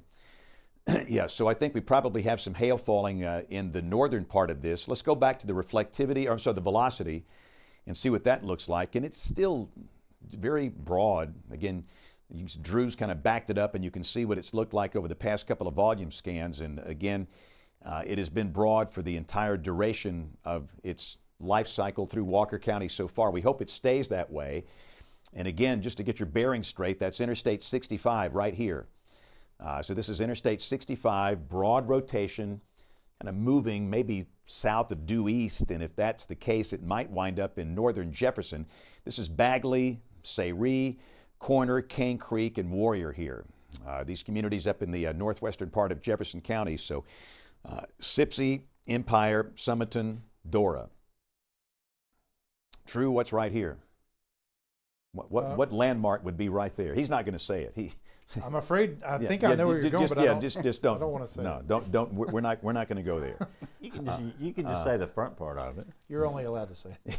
No, we've had enough of that. But that's the Walker Jefferson County line. And And I will say, I'm going to be at Bevel State here in, I want to say about 10 days. Looking forward to being at Bevel State. That'll be a lot of fun at Summerton. Tremendous ACCS college, amazing things they do there. So again, we're watching this storm that is currently coming out of Walker County, moving in the direction of northern Jefferson with broad rotation right there. And again, we got a whole lot of sources here. And again, this is from Gerald Satterwhite, and I totally agree with Gerald. He said the rotation structure is not quite to the level of triggering a tornado warning. Pea-sized hail has been reported, and the amount of lightning has increased. They're watching it like a hawk. We're watching it like a hawk. You're watching it like a hawk. But again, the problem is if you issue warning after warning after warning for tornadoes that are not down, then nobody pays attention. It's crying wolf. And the Weather Service in Birmingham really leads the nation in a low false alarm ratio. That's thanks to Kevin Laws. Kevin is the Science Operations Officer, and the program he's put in at Birmingham is unbelievably good. Low false alarms, high probability of detection. That's what you want. High POD, low FAR. And man, they have achieved that. But again, that rotation is now well to the east of Jasper. And again, it'll be coming out towards Sipsey, Empire, Dora, Summerton, Bagley, Corner up here. This is the county line right here, that zigzag line. This is Walker, this is Jefferson. And the reason we're focusing on this, there's no warning, and again, we're just watching it very carefully, and that's what we do in the weather business here. But again, that broad rotation will ultimately be cutting out into northern Jefferson. And we do have spotters in the field. We've got Kevin Henderson out, and we've got Chris Mann out. We have Krista Pitchford out in the field this evening, and we thank them for their service. And Chris, if you can hear me, you pulled over. Kind of tell us, if you can hear me at all, tell us where you are. And I'm not so sure. Yeah, there he is. Good. Yeah, James, I just stopped off 65 and Barber Road, just out of Morris. I'm facing northwest about right now, just kind of waiting for this cell to. Okay. To see where it's going to end up. Okay, good deal. So thank you, Chris. So Chris is right here, and there's that rotation that's kind of moving south of due east. And again, if anything holds together, he'll be in a good position to intercept that at this particular point. So again, we're just going to keep an eye on that. But let's do a quick reset. Let's look at the northern half of the state with reflectivity, Drew. For those of you that are watching in the Tennessee Valley, I know the weather's not good. Lake Gunnersville, Scottsboro, Gurley, New Hope, Grant, it's pouring. But remember, heavy rain doesn't make a storm severe. All storms have creepy clouds. All storms have heavy rain and lightning and thunder. But there's nothing to indicate anything severe here. This is all outflow dominant, rain, thunder, lightning, nothing severe. The one warning we only have one warning in the whole state, and it's right there. This is for central Lamar County for the storm that's at Vernon, for the possibility of large hail. So again, the one warning we have, the one warning is over here for central Lamar for the possibility of large hail at Vernon. That's moving in the general direction of Fayette. We'll see how that thing holds up. Let's see. So we've got... That's Krista Pitchford, just by the way. That's up in the chaser window there now on the top right. Okay. Got her up there now. Krista, can you hear us? Don't know if we can talk with Krista. Yeah, I know. I saw that she was going to be around Kimberly as well. Okay. Again, we're thankful for all of our chasers in the field. And on a big, high-impact severe weather day, we're going to have a lot of chasers in the field. But we're thankful on a day like today that we have so many out. Here's a report from Boldo. Tim Thomas, he is with Walker County 911. Very strong winds, very heavy rain, no hail. And that's pretty close to that area of rotation. So again, Drew, let's go back and focus in on that rotating area that's in Walker County, east of Jasper. And it's obviously come through Jasper. It's come through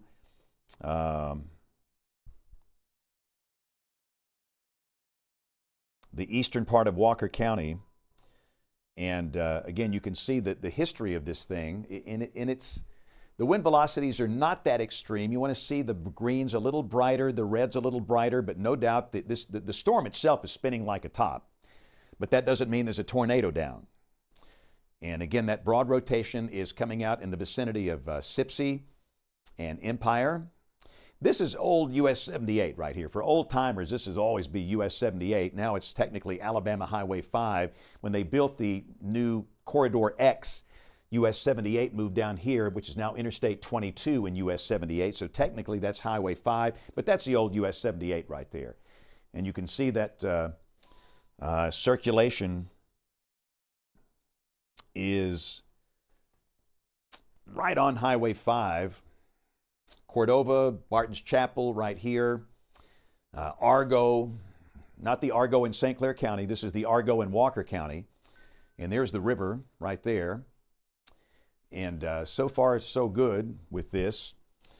And again, I just think the Weather Service is correct in that we do not have a formal tornado warning for that particular storm. But we're watching it like a hawk. Everybody else is as well.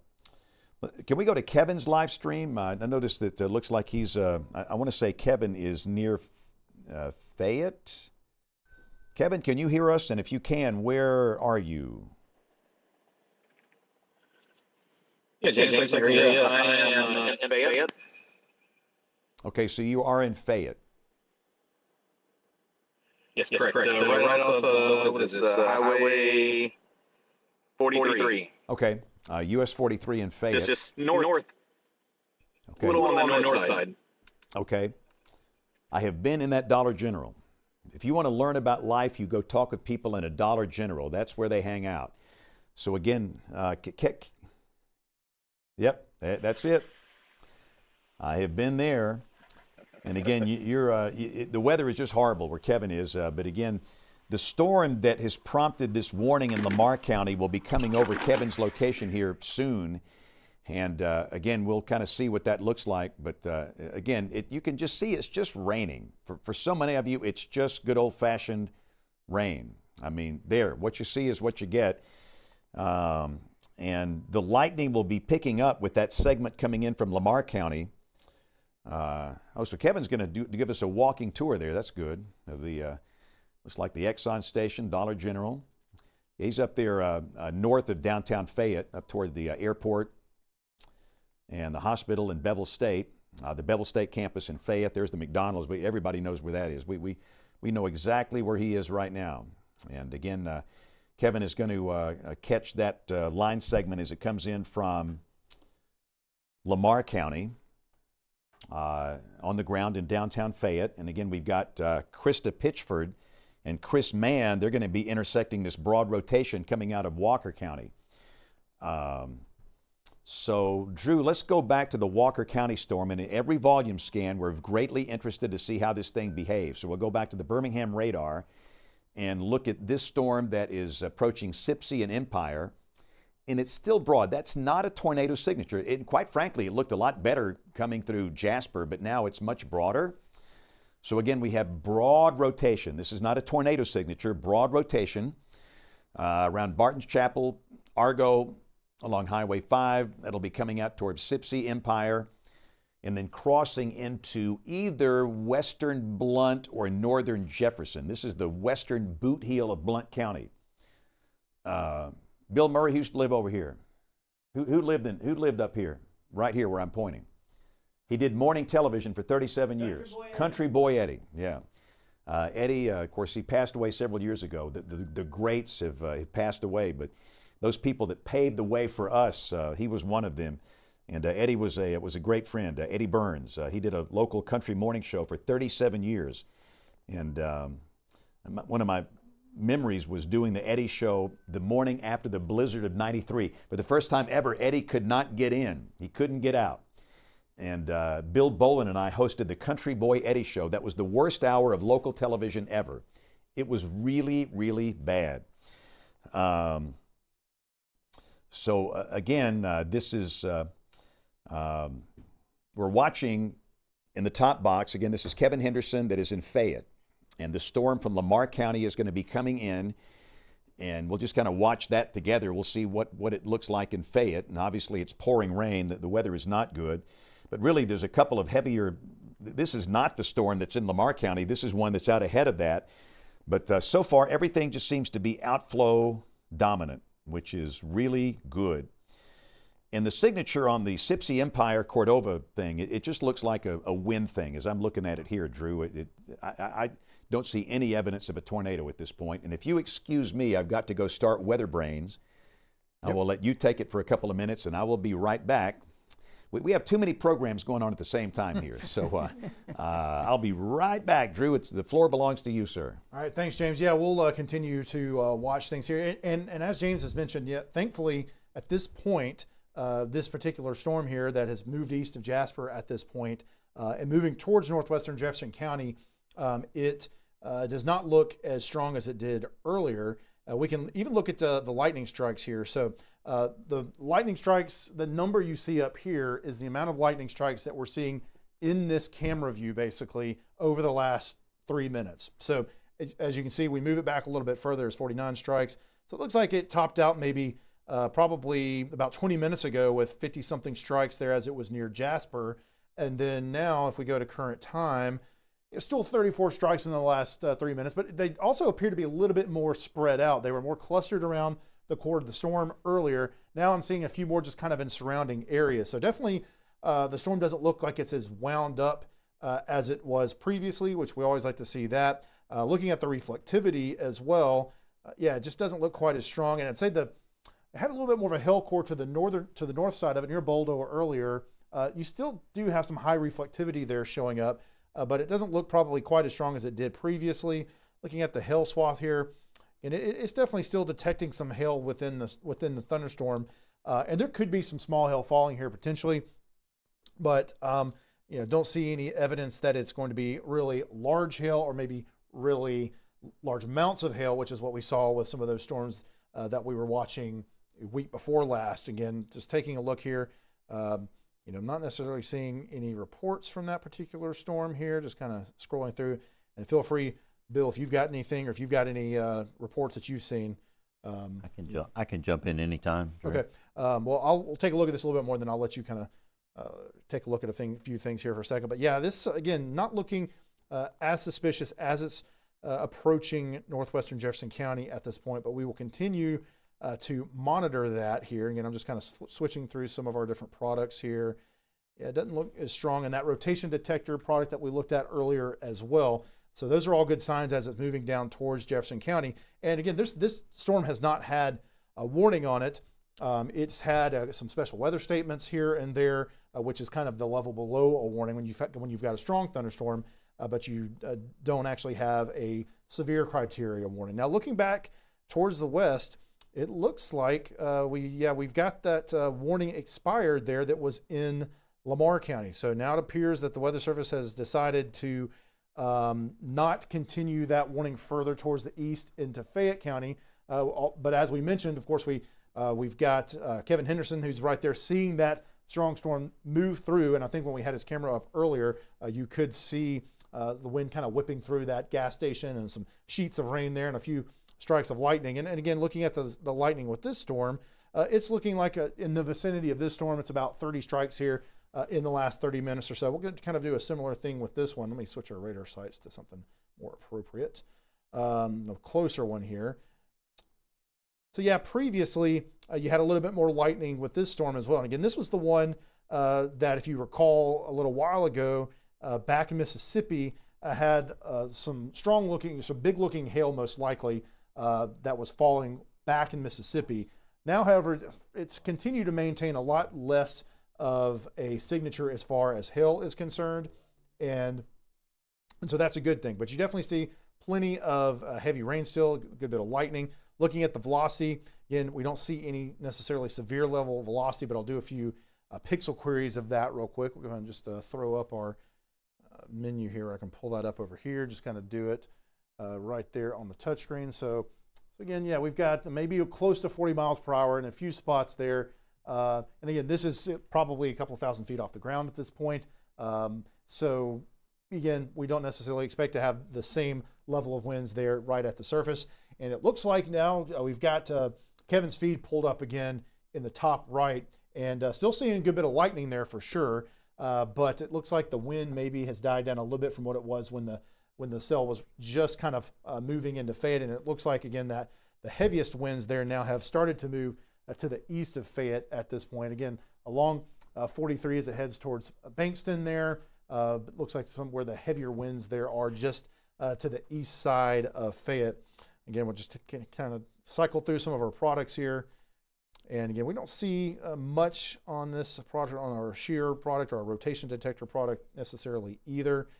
So again, that's good to see. So again, right now, let me just kind of reset to the state view again here. As of this moment, we are severe thunderstorm warning free. So that is definitely a good development here as we continue to watch things here. I am seeing, though, some evidence from some of our sky watchers up in the northeastern side of the state that we've got some activity going on there. So it looks like there's some report of some pea-sized hail near Gunnersville. That was just in the last few minutes. Also, Daniel Harbin and Trenton is reporting that ditches are full of rain along 72 around Gurley. And so let me go ahead and we'll take a quick look up that direction off the high top radar. And yeah, you can definitely still see that we have some intense activity there, even though we don't have any warnings anywhere in the state, or obviously in this area. You still do have a good bit of lightning there in the southern part of Jackson County and some heavy rain as well. So it certainly makes some sense there that we'd be seeing some of that. And let's take a look at, all right, so there's Gunnersville right there. You got the report of pea-sized hail. We'll kind of zoom in real quick to that. And again, this doesn't look like a really rough hail core, but you can see right there a few scans ago, just kind of to the southwest of Gunnersville, along Highway 79 there, State Road 79. Just to the west of that is where you had, looks like maybe a small hail core that pushed through towards the kind of the southern end of Gunnersville. Take a look at our hail product here. And again, it's not showing a whole lot. So usually in that kind of case, again, you're probably seeing pretty small hail, maybe not a lot of hail. There's oftentimes where and we saw this just in the last, over the weekend, where you can have times where you have small hail mixed in with rain. So it's not extremely significant, but you've got some hail still there. But yeah, some very heavy rain, and obviously enough to start to fill the ditches in parts of the US 72 area. So again, we're talking about near Gurley earlier. And again, this isn't the heaviest rain that Daniel Harbin, where he's reporting some of those ditches filling with rain, but you still have fairly moderate rain in those areas, and you had heavier rain that moved through earlier. And so, yeah, you can certainly see there back just in the last 30, 45 minutes that you had some really heavy rain, and the rain, at least a good steady clip of rain has continued in those areas. So let's take a quick look at our accumulation product that we've been looking at here for the last 3 hours. Yeah, so it's not showing quite as much there as some of those areas further back to the west, but you see a few little pockets there of that yellow, which generally gets you over 2 inches, not too far away. And even if you haven't had a ton overall over the course of a longer period of time, if you just get a really short burst of some very heavy rain, it obviously can fill up those ditches. Yeah, so I guess, Bill, do you have anything you want to show with UGC or any reports that you're seeing there in any of the chats or anything like that? Yeah, I've been patiently collecting lots of stuff over here, so I'll kind of group it together. This is flooding from Rogersville from a little earlier, Drew, and the flash flooding was really significant there. That's when those really heavy rainfall rates were occurring in that area. We have several pictures from Rogersville. Thanks to everyone who sent these in, but you can see a really clear example of the instruction: turn around, don't drown, for sure here, because you can see the rainfall has really collected in that area. Lightning, of course, has been very intense as well.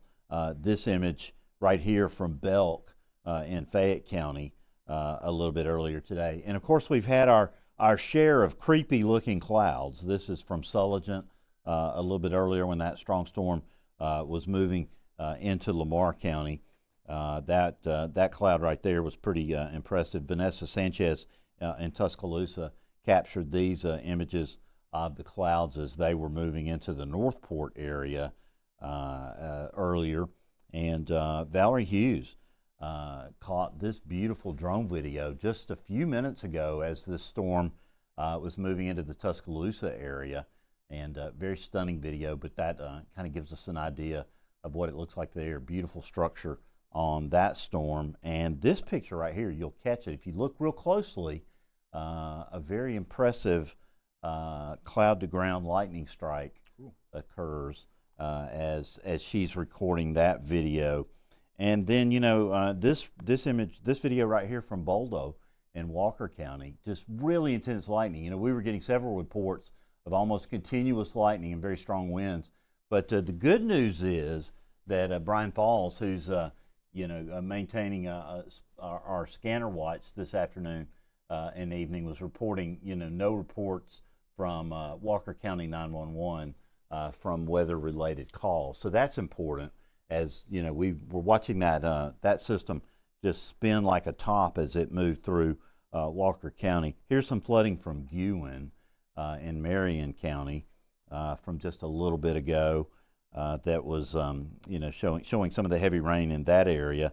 And then after the storms are moving through, this is a beautiful example of some Amatis clouds from the Florence area. And that's that sinking air on the backside of these thunderstorms, but it produces some extremely dramatic images, and that's beautiful. And I'll take your breath away with this one right here, which is this double rainbow right here from Loretto, Tennessee, that I thought was stunning. And one more that I'll show you of a beautiful rainbow that's very intense from near Florence. Right in the wake. And somebody captured this funny video, and since he's in there starting Weather Brains, I'll show it right now. Captured that video, James, just a few minutes ago, and I'll end with that, Drew. Nice. I hope they don't do that to me. That's that's good stuff. But yeah, so looking back at the storm we were talking about a few minutes ago there, we're looking at some of the heavier cells there that are starting to move into, still kind of in, I guess, southern Jackson County, about to move into DeKalb County here just in the next few minutes. But definitely seeing a little bit of intensification, a little bit of lightning uptick there in around near Section. Now, I think we may not be pointing in that direction, but JP, if you could pull up the Section camera there, wanted to see if we could get that up on links 3 just to see. I know it's probably just socked in rain at this point, but yeah, so you can see there that looks like it's mainly just we're in the clouds basically, but this cell is very close to that. So again, the camera's kind of up in this area there, right overlooking the Tennessee River from Sand Mountain, and this is kind of back towards to the southeast of that. But I know there you go. Getting some good lightning with it. You're definitely seeing good lightning strikes, and it does look like there may be a little bit of a hail core there just to the south of Section. So if you're in that area just south of Section, up on Sand Mountain, you're about to get a pretty heavy cell coming through there. You're getting heavy rain right now. If you're in places like Rainsville, Sylvania, might get a little bit heavier, might get a little bit of hail with that coming up here just in the next few minutes. Also, the wind looks like it might have intensified a little bit here recently as well. So again, here's a look at the velocity product. Again, we'll take a few queries here. So we're getting 44 miles an hour or so. Looks like one of the higher values we're getting here. So again, this isn't severe level winds. And again, we don't have a severe thunderstorm warning on this at this point. But I will say an interesting little phenomenon that we sometimes see with these storms. I don't know for sure if that's happening here or not, but just right along here, you've got, I'll just kind of draw a quick line here. So basically that's roughly the edge of Sand Mountain. And what I'm seeing here, and again, it may not be exactly this, but it does look like as the storm or as that higher velocity gets over the edge of Sand Mountain, it might have intensified just a little bit there. And we do sometimes see some of that right there on that kind of western edge of Sand Mountain. They sometimes will call it Sand Mountain magic. That's part of the reason I think that you get we've had a rough tornado history, unfortunately, up on Sand Mountain. And there's been research that UAH has done on some of that, and it looks like we're getting some pretty good lightning there in section there. Bill, you got something else? Yeah, Drew, getting a report that the sirens are being sounded in Alabaster, and there's no tornado warning there, obviously, no severe thunderstorm warning even, but if that is true, it, I guess, could be just a precautionary measure to let people that might be outdoors know that the storms are moving into that area, but maybe it's an accident or a malfunction. Yeah, that kind of seems likely at this point. I mean, yes, it does look like there is, and we actually do have a camera there in Alabaster, JP. If you wanted to pop that one up on Links 3, we could see what's showing up there. But yeah, I mean, I would say that at this point it looks like it's just some heavy rain. New severe thunderstorm warning, Tuscaloosa and Fayette. All right, so we do have a new severe thunderstorm warning, but it's not for that storm. Alabaster. So again, yes, there's a heavy cell there moving towards Alabaster if you're hearing that siren. But yeah, we look at the storm winds just real quick, just to kind of ease your mind. We're not seeing any issues there with that. So hopefully they'll get that figured out and get that turned off here fairly soon. So let's go take a look at, we've got a new severe thunderstorm warning, you said, for Tuscaloosa. Is that also for parts of Fayette as well, Bill? That's right. It goes until 8 o'clock. It is for northwestern Tuscaloosa and southern Fayette. All right, yep. So I can see it's right here. The polygon has not popped into the system quite yet. But this is one that we were watching earlier. This is one that Kevin was sitting at the gas station for. It looks like it's intensified a little bit here in recent scans. Again, this was the one that came from Mississippi, had the big hail with it earlier. Still not seeing the same kind of hail signature there that we saw with it earlier, but it looks like the velocity has started to ramp up a little bit here, just to the south of Bankston here, right along, it looks like an intersection of Alabama Highway 13 and US 43. There again, just kind of to the west or southwest of Berry. Looks like you've got some heavier winds there. Take a few queries of those real quick, and yeah, we're starting to see some a little bit higher gusts there with this system. And so that's why they went ahead and issued that severe thunderstorm warning. So again, let's kind of take a quick look at who is included in that warning. So kind of in the immediate vicinity of it, as we already mentioned, Berry, you're right there. You're in this severe thunderstorm warning polygon. New Lexington, you're in it as well. Newtonville, you're kind of in the very edge of it, but I'd say most of the storm, you'll get a little bit of heavy rain, but the threat area of the storm, I'd say, is going to go to the north of you. But as we continue to kind of zoom in and look around here, so again, kind of Bankston, Berry, that far southern and eastern part of Fayette County, and then again that far northern sliver of Tuscaloosa County, which would include Wyndham Springs there along Highway 69, Whitson as well. You're within the polygon, and again, kind of going all the way over to the county line with the far kind of southwestern tip of Jefferson County, and it looks like it's not including anywhere in Walker County at this point. Looks like it'll probably kind of dive sort of south of there, but looks like a storm that has kind of picked up in intensity there just a little bit. And James, you ready to go? We're back. We're juggling several balls in the air tonight. Weather Brains is underway. That's our weekly show, Monday nights at 7 o'clock. So they're underway. Obviously, I can't participate tonight, but it's going to be a really good one. If you like weather, it's all about the Storm Prediction Center. We've got Bill Bunting from SPC, Evan Bentley on the show, and again, you can listen to that later on the audio podcast version. So the one warning we have working here, it is a severe thunderstorm warning in effect now for southeastern Fayette County and northern Tuscaloosa County. This includes New Lexington, Berry, Samantha, Wyndham Springs. This is all north of Tuscaloosa. This is all east of Fayette. That's for that line segment here. And again, I want to look at the BMX version of this if we can, Drew, coming out of Birmingham. Get another look at that. And again, we got some pretty good inbounds there. So again, we've seen evidence of some higher wind velocities in here. And I still want to go back and look at the Walker-Jefferson County line, look at that little segment, that rotation we've been watching right in here. And again, that's still broad. It has been hanging in there like a hair in a biscuit, but it's broad. And it's not tight like a tornado. And again, that broad circulation is moving toward Morris, Kimberly, and Warrior. Just be aware of that. We're watching it like a hawk. With that, you'll see some strong gusty winds, a ramp up in lightning, and that little feature will be crossing Interstate 65 pretty soon. But again, no tornado warning. This is no warning at all, in fact, for northern Jefferson. This is just a storm that is under severe criteria. That is, we don't have 58-mile-per-hour winds, and we don't have 1-inch diameter hail. But again, that's the JP. Are you moving that sky cam? Is that you or? Okay, I don't know who's moving our camera. Is that the magic moving camera by itself? I wonder if John's. All right. Yeah, we need to let JP control. We'll let JP do the camera views. Yeah, he's looking back more to the north-northeast. The storm in question is more back to the north-northwest. Yeah, let's give JP control here, and we'll move it back to the northwest. Again, that's almost due north. That's from the north end zone of Bryant-Denny Stadium. There we go. That's great. Keep it going that way, JP. A little more to the northwest, about right there. That's going to be the direction of approach if it affects the city of Tuscaloosa. So again, this is the rotation near Bagley, Corner, Sayre. And again, this is broad, not tornadic circulation, broad circulation coming in toward northern Jefferson. But let's go back to our camera.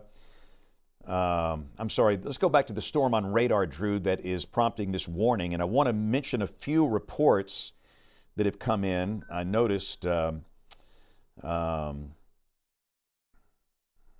fact, let me go to our Skywatcher chat, and maybe Bill's had a chance to mention this. We've had a report of a person being struck by lightning. This is coming from Centerpoint Fire EMS. That is in the northeast part of the Birmingham Metro.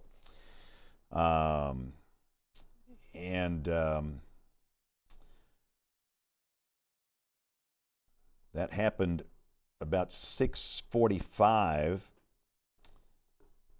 So far, we're getting no reports from North Jefferson. Jefferson County 911 is quiet. So again, but this is pretty good wind here. It's coming right into Berry, New Lexington right here. That's US 43. That's Alabama 171. That's the main road from Northport to Fayette. This is US 43 coming up from Samantha. And again, these are inbound velocities here at 57 miles per hour. And again, this is not at ground level. This is at radar beam height. But again, pretty impressive winds probably down at the surface, and that's the reason the Weather Service has issued this severe thunderstorm warning. That's Alabama Highway 18 right there, from Berry back over to Corona and Oakman. This is Walker County here. This is Fayette County. This is Tuscaloosa County. And again, this segment, the higher wind, it's moving to the southeast. And let's expand this. Let's show the city of Tuscaloosa in relation to this, because a lot of times people have the older legacy systems. So this is not even close to Tuscaloosa. There's the area of higher wind moving southeast. That's going to affect North Tuscaloosa County, Wyndham Springs, Samantha, Berry, New Lexington. This will not affect the city of Tuscaloosa, at least this line segment. Of course, everybody's got rain, everybody's got thunder, everybody's got lightning. But the reason for the warning here, that is a segment that is coming down into northern Tuscaloosa County. Goodness gracious, JP, that's incredible. Look at the Albertville lightning. Yeah. Wow. This is up here. You see our camera that's on Sand Mountain at Albertville, and they're obviously getting a tremendous amount of cloud-to-ground lightning here. And you can see that ramp up that's in this segment from Rainsville, which is in DeKalb County near Fort Payne, then curving down through Geraldine and southern Marshall County, Albertville here, Boaz here, and that's dropping to the south. And again, we're not seeing any sign of any tornadic circulation here. This is just a nasty thunderstorm, but that lightning output is tremendous coming from the region's Skycam at Albertville. And again, all of these views that you see over here, they're live. Bill, go ahead. Yeah, James, from Chris Gardner, Skywatcher, overturned 18-wheeler on Highway 13 south in Fayette County near the Tuscaloosa County line. So that's probably a strong wind report there, and indicative of what we're seeing on the radar. Yeah, that's very meaningful. So again, we're getting report of an overturned 18-wheeler on Highway 13 south near the Tuscaloosa County line. And again, that's US 43. What happens, 43 and 13 kind of split off here, but that would be down in through this segment right in through here. So at some point, apparently there's an overturned 18-wheeler. And again, you can see that's right corresponding with those higher wind velocities. So again, thanks to Chris Gardner, one of our sky watchers, for that report.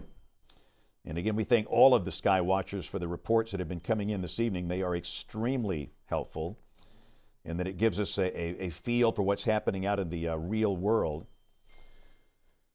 All right, let's go back to our storm at Kimberly, and if we can, do we have one of our storm chasers at this storm? Let's go to the velocity and look at Birmingham. Still pretty noisy here. So who's up here, Drew? Do we know which one of our chasers? I know that we had Krista Pitchford nearby. Yeah, Krista, but I think she may have dropped out. Let's see if we've got Chris. We've got Chris Mann, who is also in that area. And again, we will... Chris's feed looks like it's not currently up. Okay. Kevin's up. He's on the Fayette storm. He's got some standing water, I guess, on his feed right now from the Fayette area, but Chris Mann's not currently. Let's see if we can get Kevin down toward that overturned 18-wheeler by chance. I don't know if Kevin, if you can hear us, we would love to see if you can go over toward US 43, Alabama 13, over toward Berry, and see if you can find that overturned 18-wheeler. I know that it's impossible to fly the drone in these conditions, but if we can get some ground shots of that, that would be very helpful. So again, he says he's on the way. Okay, Kevin, great, he's on the way. So thank you. And again, it's still broad here. We're still going to watch that carefully. But again, if you're in Kimberly, Morris, Warrior, just watch this broad rotation. We're watching it all together. We've got eyes on the radar, eyes on the cameras here. And if anything would represent a tornado warning would be issued. So let's go back to our northern Tuscaloosa County storm. And again, this is going to be the thunderstorm that is coming. And it's still, I'm trying to process the fact that why are we seeing some daylight in some of these cameras? We're on daylight saving time. The sun is going down now about 6:50 to 6:55. And of course, we've still got twilight here at 7:11. So in parts of Alabama where there's no rain falling, we've got some daylight, and that's the reason for that.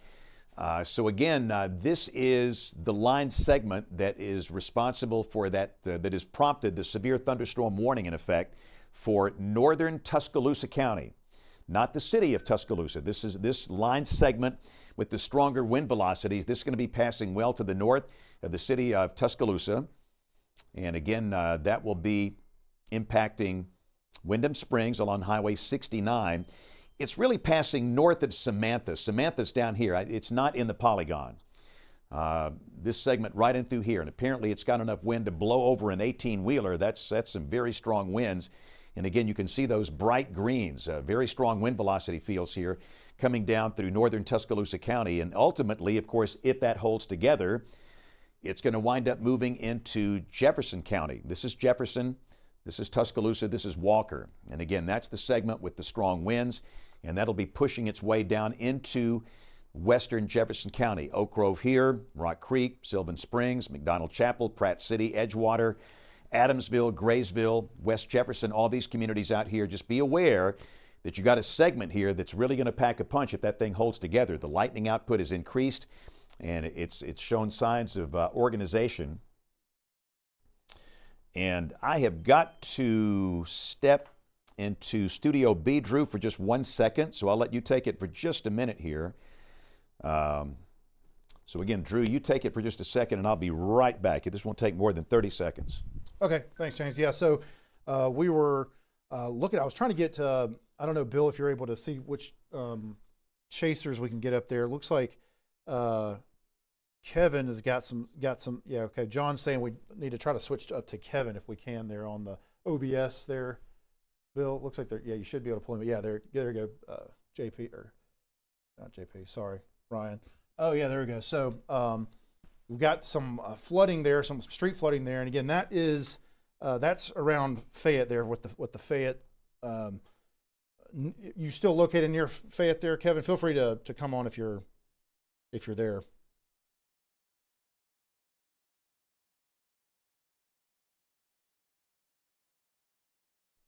I'm not hearing you there, Kevin.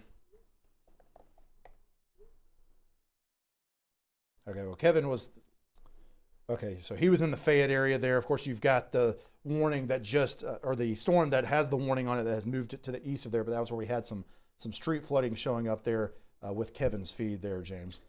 Okay, so it's 7:14. Just to do a reset, we've got rain and storms over most of North Alabama tonight. For most of you, it's just obnoxious heavy rain, just a lot of rain. South Alabama, relatively quiet. Not much happening down here at all. The greatest concern will be for the northern half of the state between now and about 10 o'clock tonight for the next 2 hours and 45 minutes. That's when the severe thunderstorm watch will expire. We don't expect that to be extended. One of the issues, heavy rain. Notice on Kevin Henderson's live stream from the field, he's got a lot of water on the road there. And again, some places have seen 2 inches of rain today.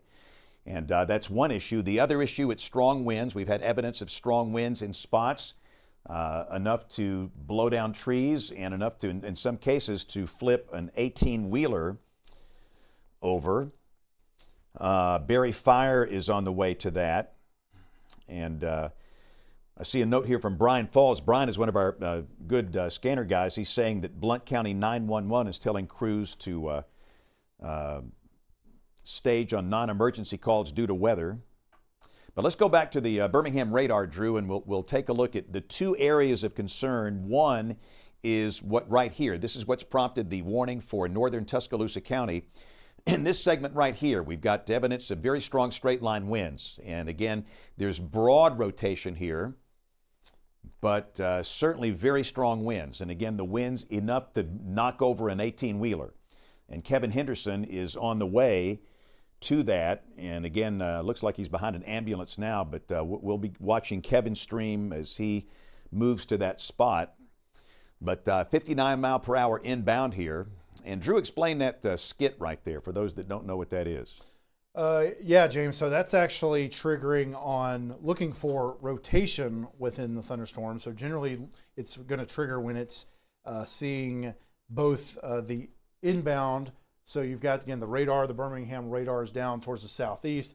So this is showing we've got winds moving in this direction, basically towards the radar. And then you've got the red there moving away. So that's how you kind of get this little bit of rotation that's showing up. Now, it looks like most of the winds are kind of outbound from the storm, inbound to the radar, but outbound from the storm, moving in this direction. But you're getting just enough inbound, it looks like, to trigger a shear marker, which again just is a certain threshold of rotation where you have red and green right there next to each other. Pixels, basically, these little boxes you see here, right next to each other with like basically a 50 knot, a little bit over 50 miles per hour threshold there. So again, this doesn't always necessarily mean there's a tornado when you see this, but it does mean that the storm has a certain level of rotation that's usually pretty significant. It makes us a little bit more concerned. It makes us want to continue to watch closely for any sort of potential tornadic situation there, James. All right, so it's 7:17. This is broad rotation. The main concern, strong straight line winds. And again, they're packing a punch. These are big time winds here. And we've got Kevin Henderson, who is out in the field tonight with us. He is on the way to where an 18-wheeler apparently was flipped over because of wind. Really not that far from Berry, somewhere right in through here earlier. But again, that stronger wind is coming down. It's crossed Highway 43. It's about to cross the Highway 69 corridor near Wyndham Springs. The big 2,000-foot towers are out here in northeast Tuscaloosa County. And of course, that continues moving southeast, and that's going to cross the river into western Jefferson County. So just be aware of that. And again, this is the rotation detector product indicating that rotation is increasing. And of course, if that continues, there might be a tornado warning. Again, Gerald Satterwhite is indicating that winds have increased, he believes, now to 70 miles per hour in the northern Tuscaloosa County storm. And there is some broad rotation being forced by the surge of the wind. And they're watching that carefully. But again, understand, forget the tornado stuff here. Straight line winds could reach 70 miles per hour, and that's enough to cause considerable damage. That's basically right at hurricane force. And again, that's going to be coming down. And this is not affecting the city of Tuscaloosa. This is north of Tuscaloosa. This will be affecting places like, again, Highway 69. The worst of the wind is east of US 43, right there. There's Samantha. Northside High School is there. New Lexington. This is the Fayette County line. That area of higher wind is going to be well north of Tuscaloosa. But then crossing the river and then moving into Jefferson County. This is Oak Grove right here. Rock Creek, Sylvan Springs. Again, we've called out those places many times over the years for severe weather. And just be aware that if you are in the western end of Jefferson County, you've got a line segment here with winds that could be at 70 miles per hour. And that is obviously packing a major punch. And that could create a lot of tree and power line damage and other types of damage as well. And that's the reason we have a severe thunderstorm warning that is currently in effect for northern Tuscaloosa County. Yeah, tornado warning coming on that storm, James. Okay, so the weather, we now got an increased skit here, so the Weather Service is going to issue a tornado warning for that storm, and I think that is probably a good thing. So again, the Weather Service in Birmingham is in the process of issuing a tornado warning. For north central Tuscaloosa till 7:45. Okay. This will not include the city of Tuscaloosa. We got mamas and daddies all over this country watching us, worried about their kids on campus at the university. This tornado warning will not impact the city of Tuscaloosa at all. This will affect northern Tuscaloosa County. There's Tuscaloosa, there's Northport. This is the area of rotation right in through here. And again, this is the far northern part of Tuscaloosa County. So this is our first tornado warning of the day. In a minute, you're going to see a red polygon pop on here. When there's a red polygon, you respect the polygon and you go to a safe place. So if you are in this tornado warning polygon, and again, I think, Drew, it mirrors the severe thunderstorm warning polygon. I think it's almost identical. As best I can tell, it looks like we have the red polygon behind the yellow one there. I'm not sure if it's popped in. Yeah, quite in a yet. minute, It's a small subset in the southeast corner of it, James. It's like half of it. Okay.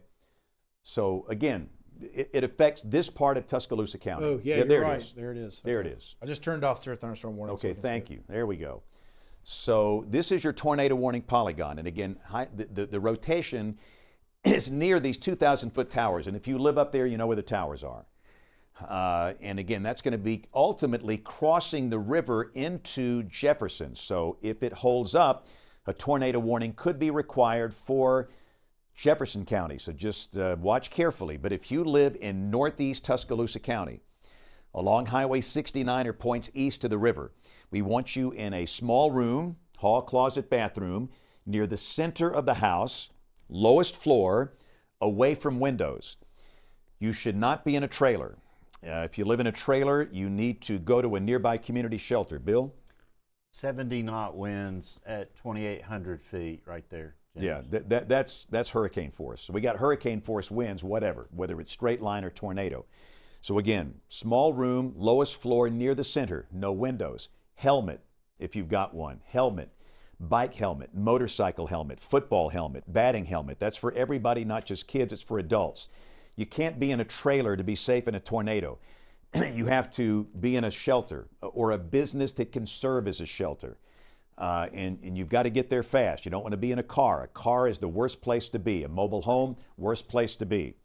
So again, a tornado warning for northeast Tuscaloosa County, right here. And again, the tornado is moving southeast toward the river. And again, there's a lot of folks that live out here on the Warrior. And again, that's going to be crossing over into Jefferson. And we'll see if that continues. I'm trying to see, this is still Kevin Henderson's live stream, right? This is Yeah. Kevin. Okay, we're going to leave that up for just a little bit, and that Kevin is approaching a spot where an 18-wheeler was flipped over by probably straight line winds from this on Highway 13. And the good news is the driver is okay. Driver's okay. All right, so nobody was injured in that.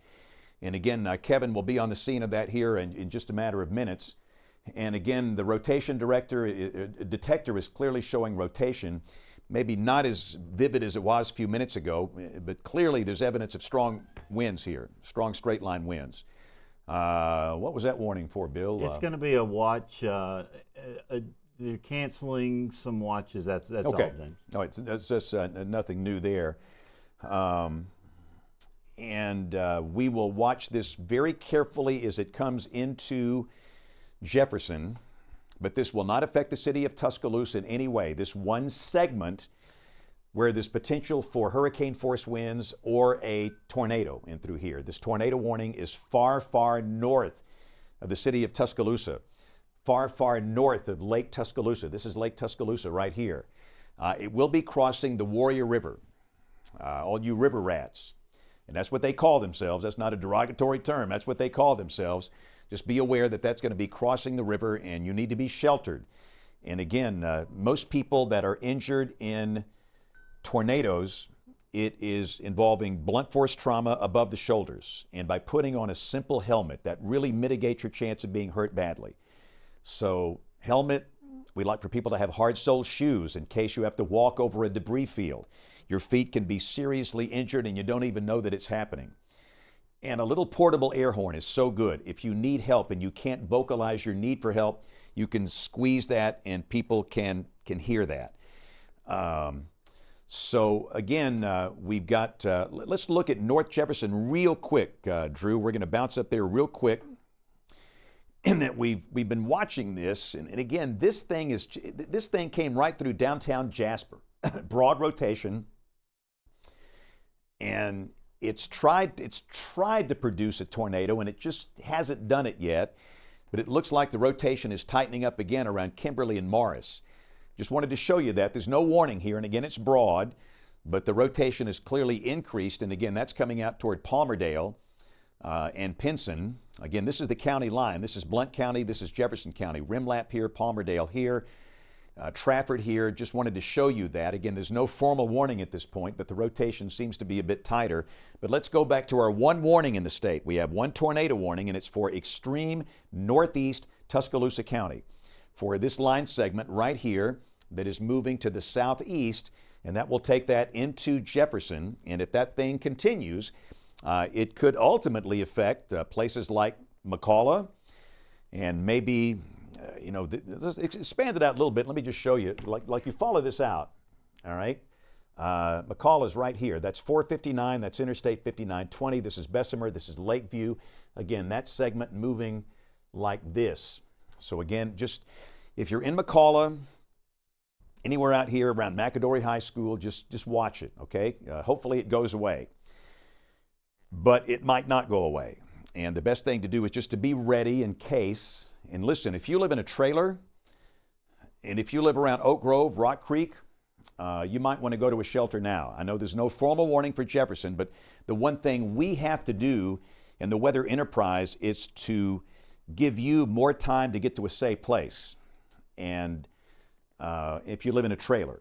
And I'm just saying, it's a course of least regret. If you live out here, Toadvine, Oak Grove, Rock Creek, anywhere out here, just consider, if you live in a trailer, go to a business that can serve as a shelter, a gas stations, anything. Yeah, Bill, what you got? New severe thunderstorm warning for South Central Walker and parts of Jefferson County. All right, so again, what the Weather Service is going to do in a minute, you're going to see a new polygon. This will not be a tornado warning polygon. This will be a severe thunderstorm warning polygon. But remember, we've got evidence of winds in here of near hurricane force, and that could produce a lot of damage, all right? So don't worry about whether it's a tornado or straight line winds. It's conceivable of producing a lot of damage. So here's your new polygon. This includes Birmingham. So again, downtown Birmingham, south down to Homewood, Vestavia, Hoover, over here to Bessemer, Hueytown, Pleasant Grove, Sylvan Springs, Rock Creek, McDonald Chapel, Pratt City, Edgewater, all right, Oak Grove. You're in the polygon, McCalla, the Interstate 459 corridor in the polygon. And again, that's for this line segment, producing very strong winds moving to the southeast. This does not include Fultondale, Gardendale, Morris, Kimberly, Warrior. There's no warning here. It does not include Trussville, does not include Chalkville. It does not include any part of Shelby County. Now we'll see if it holds together. The warning might be expanded down to the southeast, but it's this line segment right here, moving southeast right down the chute toward the western part of the Birmingham metro area. So again, JP, one of the things we want is that region's camera on the region center pointed west. And yes, sir, Bill. They canceled the tornado warning for Tuscaloosa, James. Yeah, that's the thing. We're not seeing a tornado signature here at this point. We're seeing just a straight line wind signature here. So again, the tornado warning has been canceled. But that doesn't mean the danger is over. It's really not. We've got strong straight line winds that could be in the 70-mile-per-hour bracket here that is moving this way. And again, we've got a sky cam here in downtown Birmingham on top of the Region Center that's looking west, and we'll be watching that with great interest. And maybe, JP, a little southwest too. The more I think about it, maybe southwest down in here. We'll kind of watch that as it approaches. So again, we're so thankful for so many cameras we have. In the meantime, let's put Kevin Henderson's chase stream back on the feed on the top box. The bottom box, those are live cameras. We're rotating through the entire state so you can see the entire state. Okay, of course, it's getting dark now. It's 7:30, and in a lot of cases you can't see much, but in some cases you can see a lot of lightning, all right?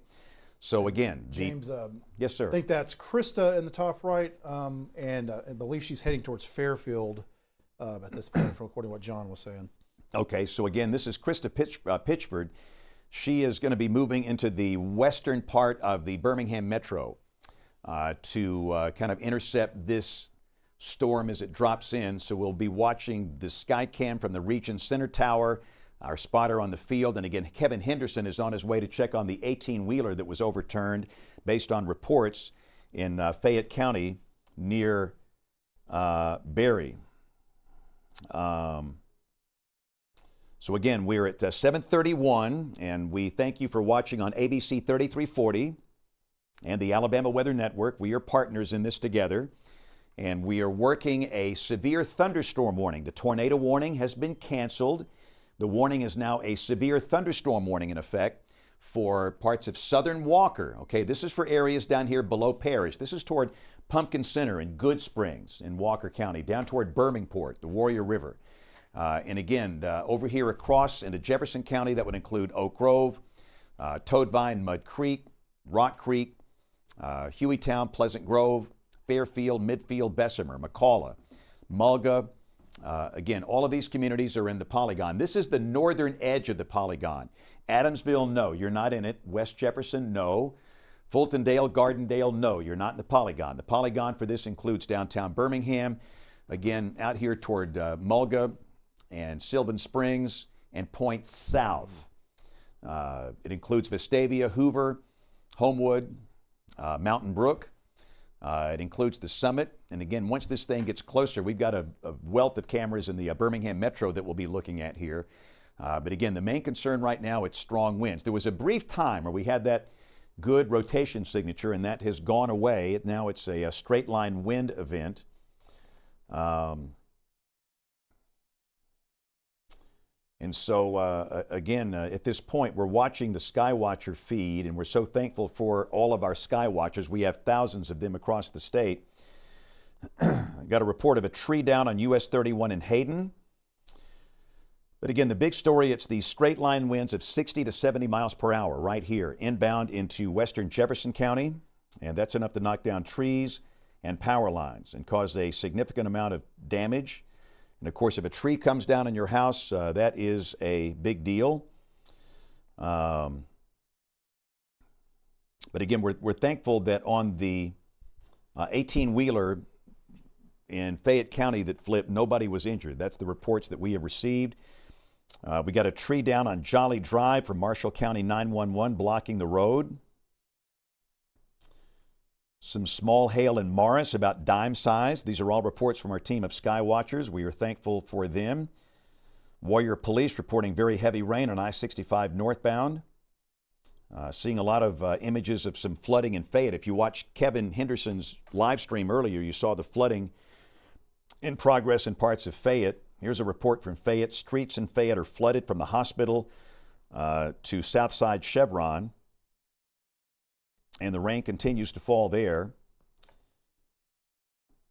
And again, it's just absolutely pouring here. Springville, Straight Mountain, Asheville, Whitney Junction, Steele, Chandler Mountain. It's pouring in Shelby County, pouring at Harpersville, Wilsonville, pouring up here at Morris, Kimberly, Warrior, Trafford, Palmerdale. It's pouring in southern Walker County. And again, rain is one thing. You know, rain is rain. We need the rain. That's good. You're not going to melt. But what's bad, it's the wind, the damaging wind. And this is the segment right here that has the significant winds of 60 to 70 miles per hour. And again, that's approaching hurricane force. And those winds are coming down right now into the western part of Jefferson County. So again, from downtown Birmingham west, Oak Grove, Toadvine, Mud Creek, Rock Creek, Concord, Pleasant Grove, Hueytown, Fairfield, Bessemer, Lipscomb, Mulga, Sylvan Springs, McCalla, Hoover, Homewood, Vestavia, Mountain Brook. If I called out your town, you're in this polygon. And what do? You respect the polygon. And so in a case like this, there's no tornado warning. And the one thing we're trying to struggle with in societal human behavior type science is do people actually do anything during severe thunderstorms? And in most of the cases, no. There's just too many of them. And what we have to do is distinguish one severe thunderstorm warning from another one. They're all not the same.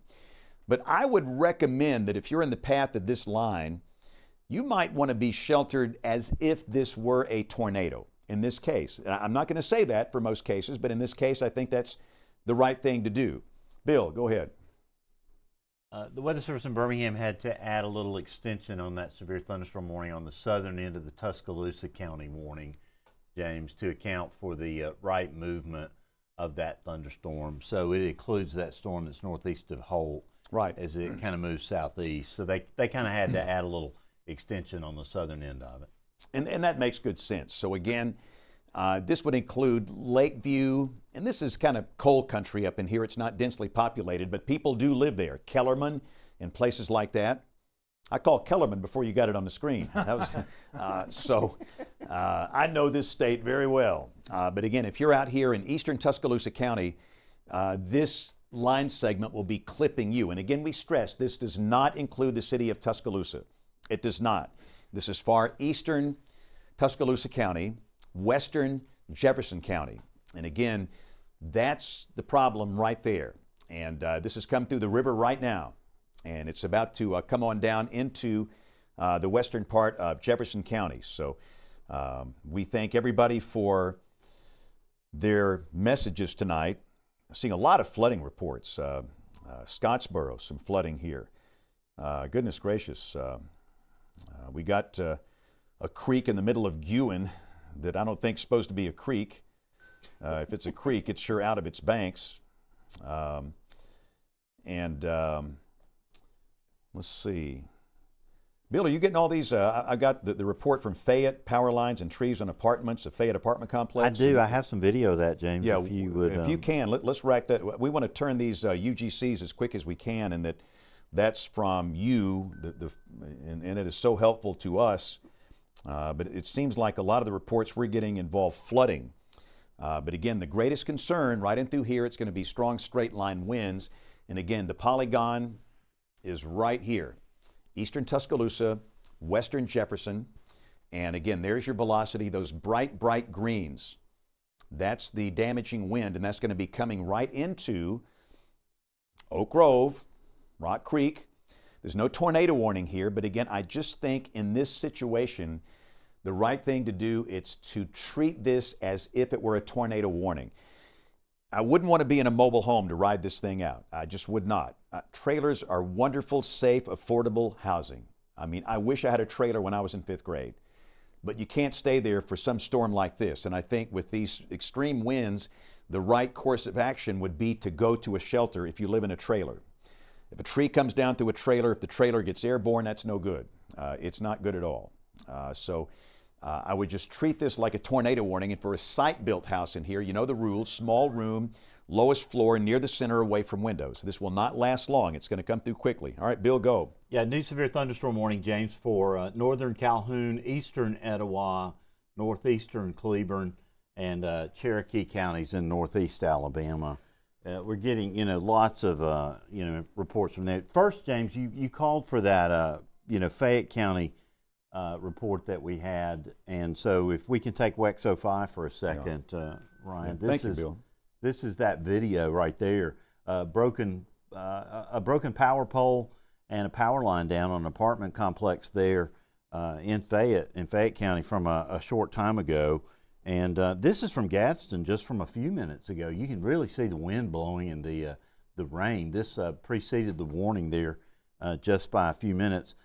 This is from our Skywatcher, Michael Belcher. He was sitting at exit 280 on I-65 there a few minutes ago, and you can see the lightning and the rain and the wind blowing like crazy a bit earlier. This is from Wingo up in Corner. The lightning was just super intense as that storm moved through northern Jefferson County just a while ago. This video right here is from Skyline Drive in Warrior, showing the heavy rain, flashing light there in Warrior. And back to that Fayette video that I was showing. And this was when the storm was moving through Fayette. It was still light then, but you can see the ferocity of that storm earlier that was moving through Fayette County. And but Bryan Falls reporting so far no storm reports from the Jeffco sheriffs that are watching that storm really closely. We do have a report from one of our Skywatchers, though, James, that Katie McDonald's been doing a great job tonight. That County Road 23 at Newman Trailer Park's got a lot of flooding there. And she said that County Road 18 in Fayette, the flooding is intense, that the ambulance heading to the truck that had turned over barely made it through. And that people are, they're basically ignoring our advice to turn around, don't drown, and they're trying to get through. But luckily most were stopped and are turned around and didn't get trapped in the flooding. So please pay attention. You can see when you look at the overall appearance of the reflectivity tonight, this is a huge heavy rain event in addition to a wind event. Right. Bill, thank you. That's outstanding. So let's look at our new warning. Severe thunderstorm warning. This is northeast Alabama. This includes much of Etowah, northern Calhoun, northern Cleburne, all of Cherokee. Same thing. The main concern here, damaging straight line winds. That's a wind signature line right here. That's not really a tornadic type signature at all. That's a straight line wind signature. And again, you can see those strong wind velocities off the radar at radar beam height. And some of that's going to translate down to the surface. And again, it's been obviously a very wet, very stormy night. But when the winds exceed 58 miles per hour, that's when the storms become severe. So again, if you're in northeast Alabama, we have a severe thunderstorm warning in effect now for Cherokee, all of Cherokee. That includes Cedar Bluff, Center, Leesburg, Galesville, Spring Garden. It includes northern Cleburne County, north of Heflin, northern Calhoun. This is basically from Weaver and Sachs north. This includes Jacksonville and Piedmont, Knighton's Crossroads. The eastern half of Etowah County, you can see the winds are, the stronger winds are now well to the east of Gadsden. And again, this is not a tornado warning. This is a severe thunderstorm warning for strong straight line winds. Again, and if we can, let's punch up the Gadsden Skycam. JP, I want to look at the wind gust at our Gadsden Skycam site. We actually have a couple of cameras in Gadsden. We have one that's focused on Nakalula Falls, one that overlooks the city. We'll check. All right, the peak wind gust is 13 at Gadsden. And Drew, we don't exactly know the time on that gust. We don't, that's within how many minutes, you think? It's at least within the last hour. I'm going to double check that with our friend Brett. Okay. To double check that. But. Okay. I'm just trying to be sure I want to pass along the accurate information, but at the moment, that gust does not look that extreme in Gadsden. Mainly, it's a big rain event, but I know it's awfully windy. I would expect up on the mountain up there, and I'm not even going to get into the argument of whether that is Nakalula Mountain or Lookout Mountain. That's a topic for another day. But up on the mountain, you'd think the wind gust would be a little higher up there, but it looks like the wind gust so far is sitting at 13 miles per hour. And JP, let's punch Anniston up real quick. This is going to be the Anniston Skycam. And want to see, and the worst of the weather is not in Anniston yet. They're at 16. Again, that's a look at downtown Anniston. The atmosphere pretty ripe, 72 over 64. That's pretty ripe for March. And again, we stress Anniston is not in the polygon here. Anniston is not. So let's go back to our one of our chasers out in the field, and I think this is going to. Which chaser is this, Drew? Up on the screen now? Is this? I believe this is. Yeah, this is actually Chris now. Okay, and I'm very interested in Kevin's because I think he should be at that overturned 18-wheeler by now, or if he's not, he'll be there in just a second. So we're going to go to Kevin Henderson. Kevin is up. It looks like he's in transit currently. Okay. he should be there pretty soon, and we're going to leave that up until we find out more about that. But again, this is the segment prompting the warning for all of Cherokee, eastern Etowah, northern Calhoun, northern Cleburne. We've got the warning in effect for western Jefferson and far eastern Tuscaloosa for this segment right here. So again, we'll focus in on this, and you can see those really bright greens here. The winds are surging out here. The strong winds coming into Oak Grove right now. Oak Grove and Rock Creek. And again, this is going to be a very densely populated part of the Birmingham Metro. And you can see we've got at radar beam height, and really the radar beam is not that high. We've got the radar beam up at 1,600 feet. Yeah. 1,600 feet. That's pretty impressive. So again, we could easily have hurricane force winds coming down here through Alliance, Mud Creek, Oak Grove. And again, that's ultimately going to be coming into Concord, Hueytown, Pleasant Grove, Sylvan Springs, again, McDonald Chapel, Pratt City, Edgewater, Fairfield, Lipscomb, Bessemer, Brighton, Midfield. If we called out of your towns, you're going to see strong winds. And again, these winds could be enough to knock down a lot of trees and cause a lot of power outages here. Again, debris detector, that's all noise. We see no evidence of debris being lofted at this point, but we're watching that little feature here. Anytime you see a hook or a pendant like that within a line, you have to be careful. Again, we'll look at the velocity here to see if it correlates, and not at this point. Again, that doesn't look tornadic, but forget the, is it a tornado, is it straight? It doesn't matter. It doesn't matter. If a tree is going to come through your house, you need to be in a safe place. So again, the directions we're giving here, in this case, if you're in this polygon, I would recommend you treating this like it's a tornado warning, even though it's not. It's a severe thunderstorm warning, but that would be a small room, hall, closet, bathroom, lowest floor of the house, near the center of the house, as many walls between you and the tornado as you can. And again, put on a helmet, bike helmet, batting helmet, football helmet, motorcycle helmet. Most people are hurt in these situations. Blunt force trauma above the shoulders. That will greatly mitigate your chance of having a serious injury. A helmet, it's a critical thing to have in your safe place. And again, I would not want to be in a trailer.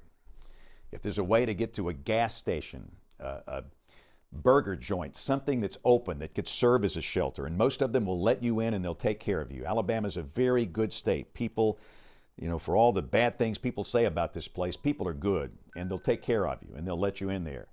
Or if you've got a community storm shelter, and there's a lot of them out here, a lot, I would rather be in a community storm shelter as opposed to being in a trailer with this thing coming through here. There's a minus 85, Drew, 1,600 feet.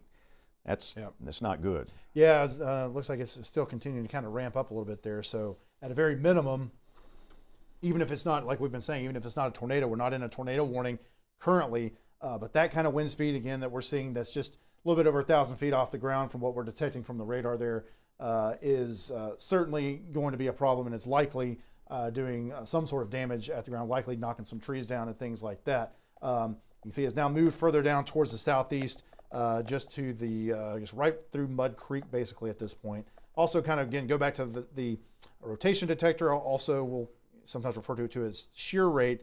And this signature here that you see where we get this kind of S shape. A lot of times when we see that, we end up with some sort of issues at the ground with whether it be a tornado or winds causing damage. So anytime we see something like that, that's not good.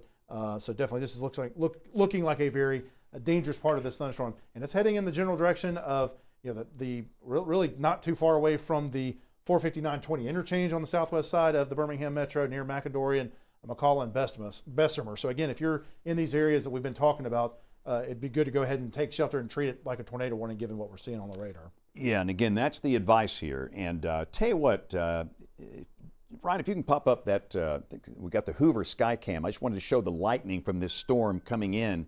JP's got a good view on the Hoover camera looking into that storm. We've seen some pretty impressive lightning strikes. And again, that storm will be coming through Hoover and Vestavia and Homewood in the southern part of the Birmingham Metro in the next 30 minutes or so with really, really strong winds. And again, right in through here, we're getting some really, really strong wind indications, and that's coming right down here toward McCalla and Bessemer. and Hueytown and Pleasant Grove. If you live North Johns, any of these places down in here, you got to be sheltered, all right? And I just think that is the right thing to do, even though this is not a tornado warning. This is a severe thunderstorm warning. And that will continue, most likely, coming across the southern part of the Birmingham metro. Again, that's Interstate 65 right here. That's Interstate 459. That's Interstate 5920. And let's flip, JP, to the Regions Center camera real quick. We'll go back to the stream up in Fayette County here in just a second for that overturned 18-wheeler. So this is going to be the Skycam from Regions Center looking back into that line of storms. And again, the storm should be into downtown Birmingham relatively soon. And again, you can see the tremendous lightning strikes on the horizon, really from all of our cameras where the rain is falling here. So, and I know we have two different warnings, and we're going to bounce back to Northeast Alabama in just a second, but the highest velocity of all of them, it's right here. So again, McCalla, Bessemer, Lipscomb, Hueytown, Pleasant Grove, Rock Creek, Concord. If I call out your community, you need to be sheltered. I think that's the right thing to do. Just go to a small room, a bathroom, a closet, a hall, near the center of the house, away from windows, lowest floor, helmet. We'll get through it together fine. This will not last long. Once this passes, that should be it in terms of severe weather for the Birmingham metro this evening. All right, so let's go back up to Northeast Alabama real quick. We're going to bounce back and forth between these two warnings. And again, these are not tornado warnings. These are severe thunderstorm warnings. So we've got a severe thunderstorm warning in effect now for all of Cherokee County. This includes Leesburg, Cedar Bluff, Center, Galesville, Spring Garden, Goshen. That's until 8:45. And you can see it's for this segment that's producing strong straight line winds. It's coming through Hoax Bluff right now. Hoax Bluff is located east of Gadsden. And again, that's going to be coming over toward Piedmont, Spring Garden, Jacksonville soon. So again, severe thunderstorm warning for all of Cherokee County, for northern Cleburne, northern Calhoun, and extreme eastern Etowah. The worst of the wind is past the city of Gadsden at this point. All right, so let's go back to our other storm, that is the one coming into the western part of the Birmingham metro. And again, we're going to bounce back and forth between these two storms.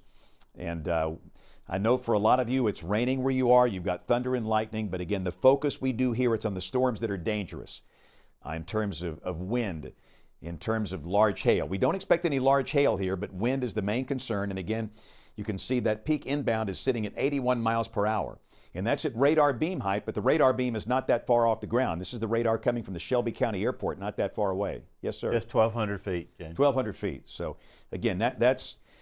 I would imagine easily we have hurricane force winds down and through here. And I would imagine that we're going to probably start to see some reports of damage soon. I hope we don't. But again, it's coming through a very densely populated part of the Birmingham metro right now. What's interesting to me, though, Chris Brooks, one of our sky watchers, and again, he's a great scanner guy, he says as of 30 seconds ago, Jefferson 911 is quiet. So let's keep our fingers crossed that it stays quiet. Got a report from Cordova, a tree down on Buttermilk Road. Now here is one report from Jefferson County Sheriff that Camp Oliver Road is shut down. I would imagine that is due to downed trees out here. Camp Oliver Road is out in the far western part of the county. And we're getting reports that it is shut down. And I would imagine that's related to trees. And again, all the hail reports, it's small, and that's good. Yeah, but these the flooding reports have been pretty meaningful here. I mean, we have seen so many flooding reports with this rain. Many spots have seen over 2 inches of rain. And again, we thank everybody for all of these reports. But the greatest concern out of all the storms we're working, it's this thing right here. I mean, that's just nasty. And this is coming into McCalla, Pleasant Grove, Concord, Hueytown, Brighton, Lipscomb, Bessemer, Midfield, right in through here. And again, that just seems to be poised to ultimately affect perhaps the city of Hoover. So again, I'm just saying that again, this is Interstate 459, 150 is here. The River Chase Galleria is right there at my finger. And again, those higher winds are going to be coming in, so we're going to keep a close watch on that camera. In fact, JP has the Galleria Tower. We have 2 cameras on Galleria Tower, 2. This is one of them pointed west, and that's looking right into that fierce storm coming in. And I think that might offer us the best view of all the Birmingham Metro cameras here as this thing comes in.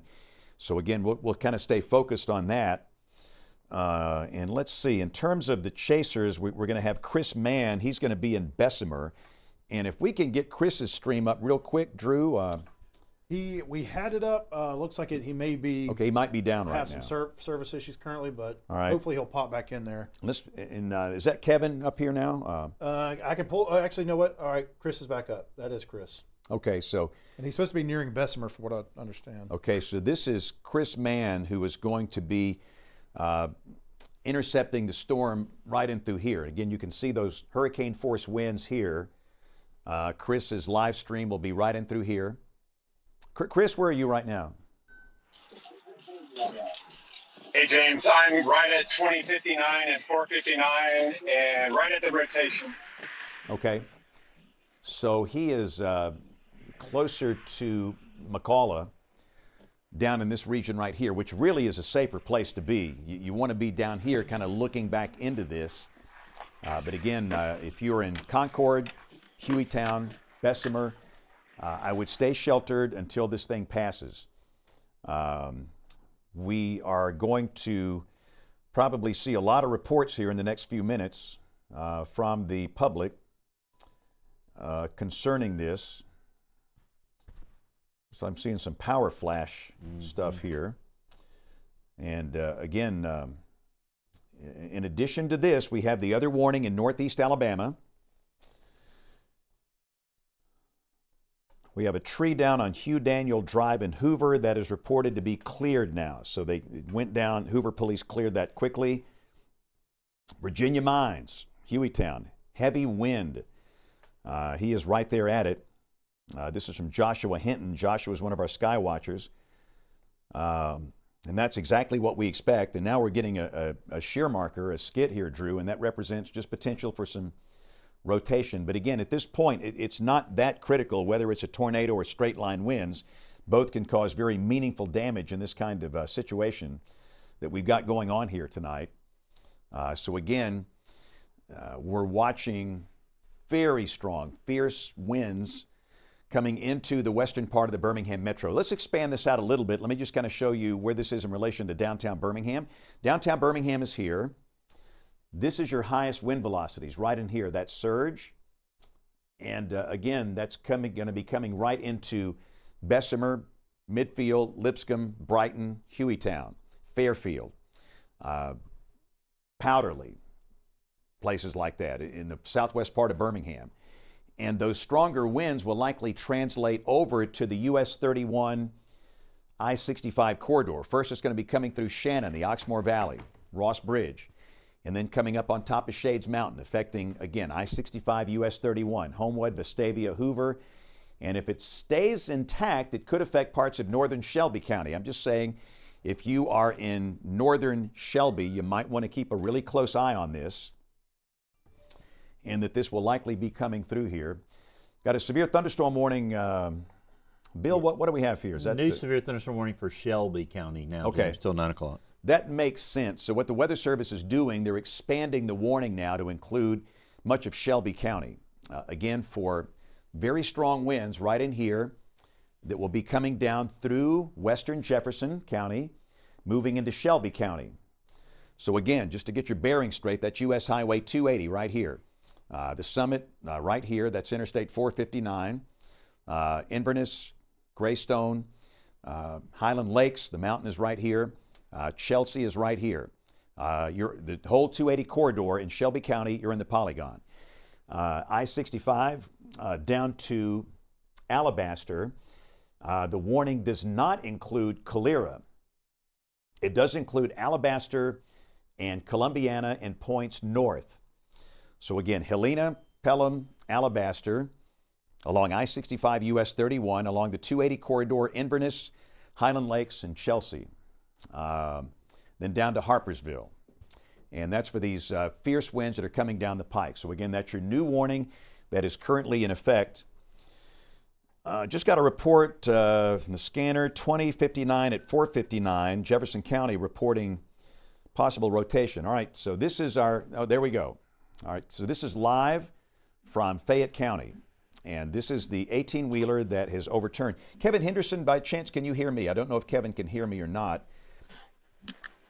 If I would love to know his exact location, but I can probably determine that by looking at the map traffic. So again, this is live drone video coming from an overturned 18-wheeler. And this is in Fayette County. This is east of the city of Fayette, and this would be along Alabama 13 or US 43, and it sure looks like it's along US 43, well south of Bankston. This is north of, or near New Lexington. So between New Lexington and Bankston, this is US Highway 43. This is in the southeastern part of Fayette County, north of the Tuscaloosa County line. And again, so again, that happened earlier from this line segment. That's what's happened with this, okay? So again, the wind was strong enough to take an 18-wheeler and throw it over there in the ditch. And that's the kind of wind that we've got coming now into the western part of the Birmingham metro area. And again, this could be winds of hurricane force. That's 74, 75 miles per hour.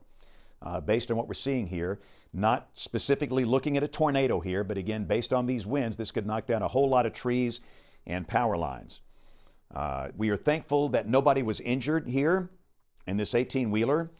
When the line segment came through, we understand nobody was injured, thank goodness, but obviously it's going to take a while to recover that vehicle.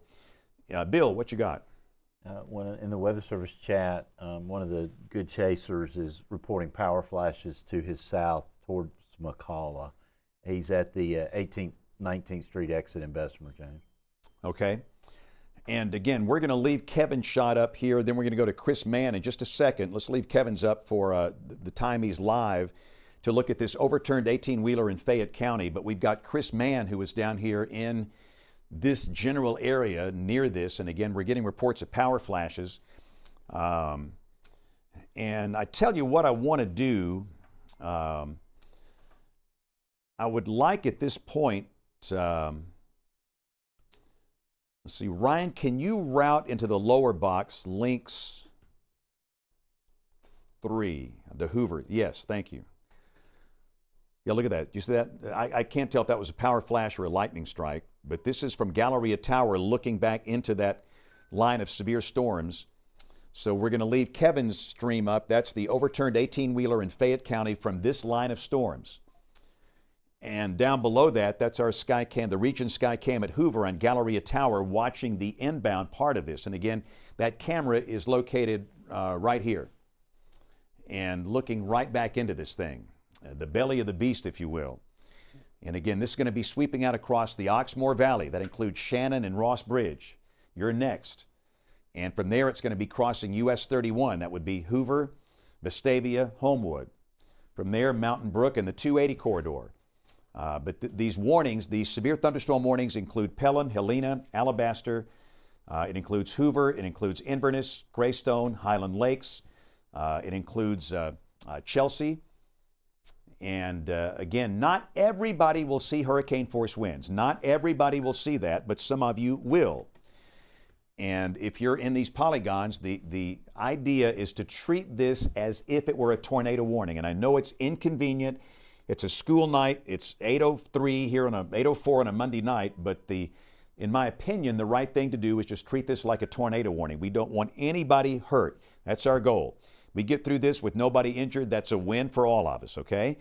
And even though we have no tornado warning in effect, with these fierce, fierce winds, with power flashes we're seeing, the concept here is to treat this like a tornado warning.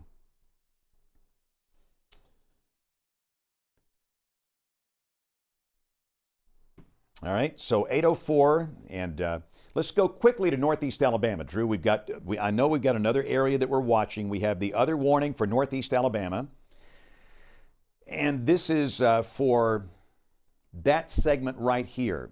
The stronger winds have come through Cedar Bluff, Center, Leesburg, Galesville.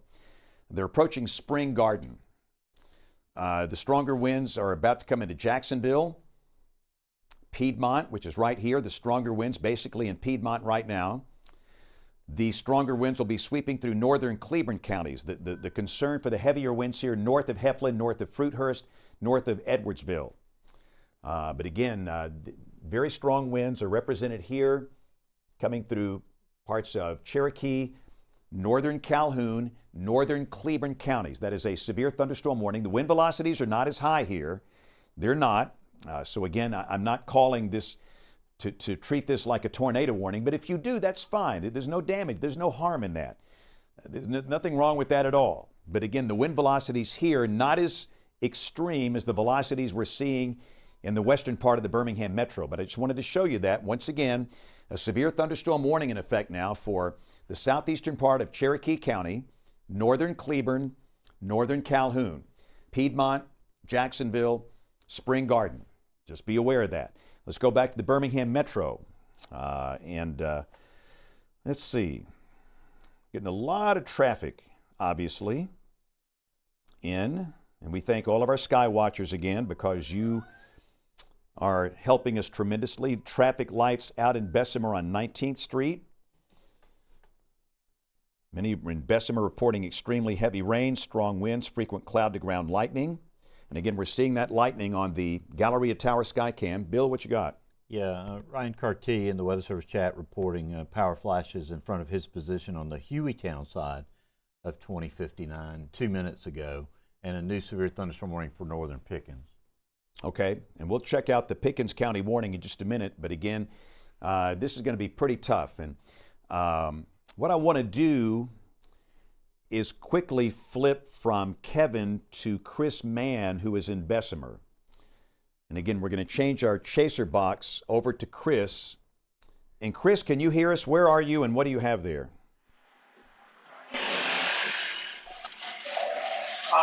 I went south of the storm and had to turn around so I could get on 459. I'm about to exit 459 off of 2059 north. Have you seen any power flashes? I have not seen any power flashes, just mainly a lot of lightning. Okay. Heavy downpour. Okay.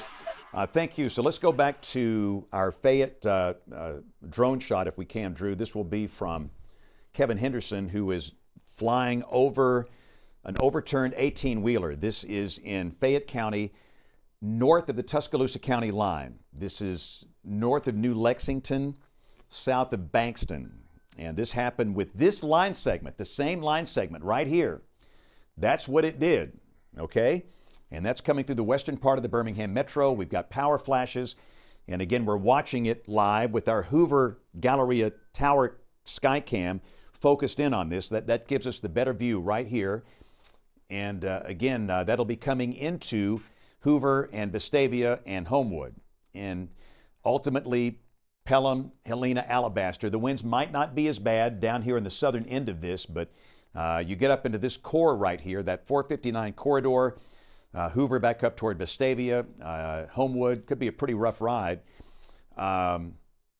If we can, let's quickly look at the Birmingham camera, JP. I want to check the wind gust from atop Region Center in downtown Birmingham. The peak wind gust is 20.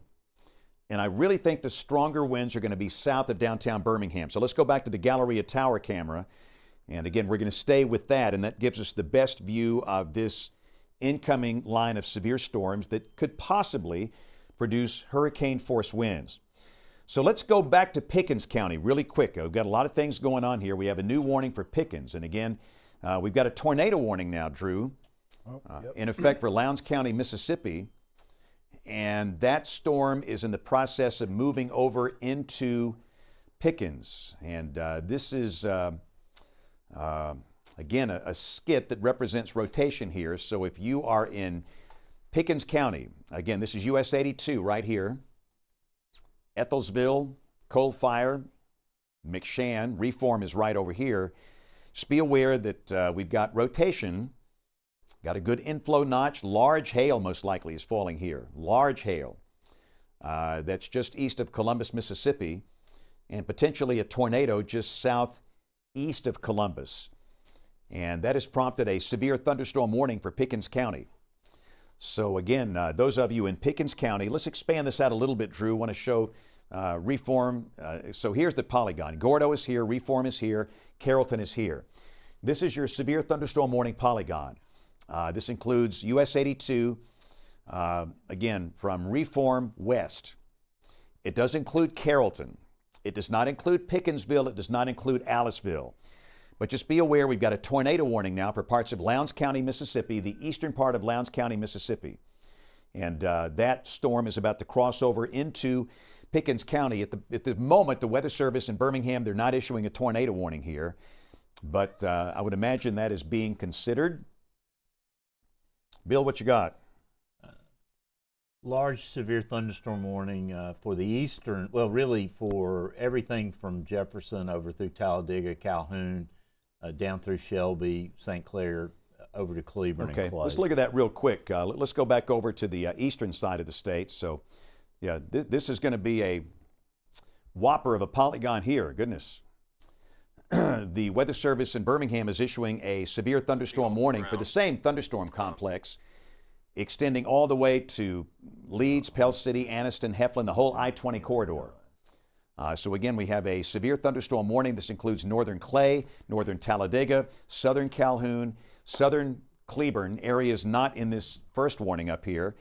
It includes basically all of St. Clair, that part of Shelby County not involved here. What the Weather Service is doing, they're just blanketing a severe thunderstorm warning from that line of storms on east. All right? And again, the main concern here is strong straight line winds. Let's go back to the Birmingham storm. I'll go back to Pickens County in just a second. All right, so again, and I think we lost Kevin's drone shot. So let's go to Mans if we can. Drew, we're going to flip over from Kevin to Chris, and Chris is near Bessemer. Approaching, he's going to be involved in this line of storms, but again, very strong winds coming through the southern part of the Birmingham metro.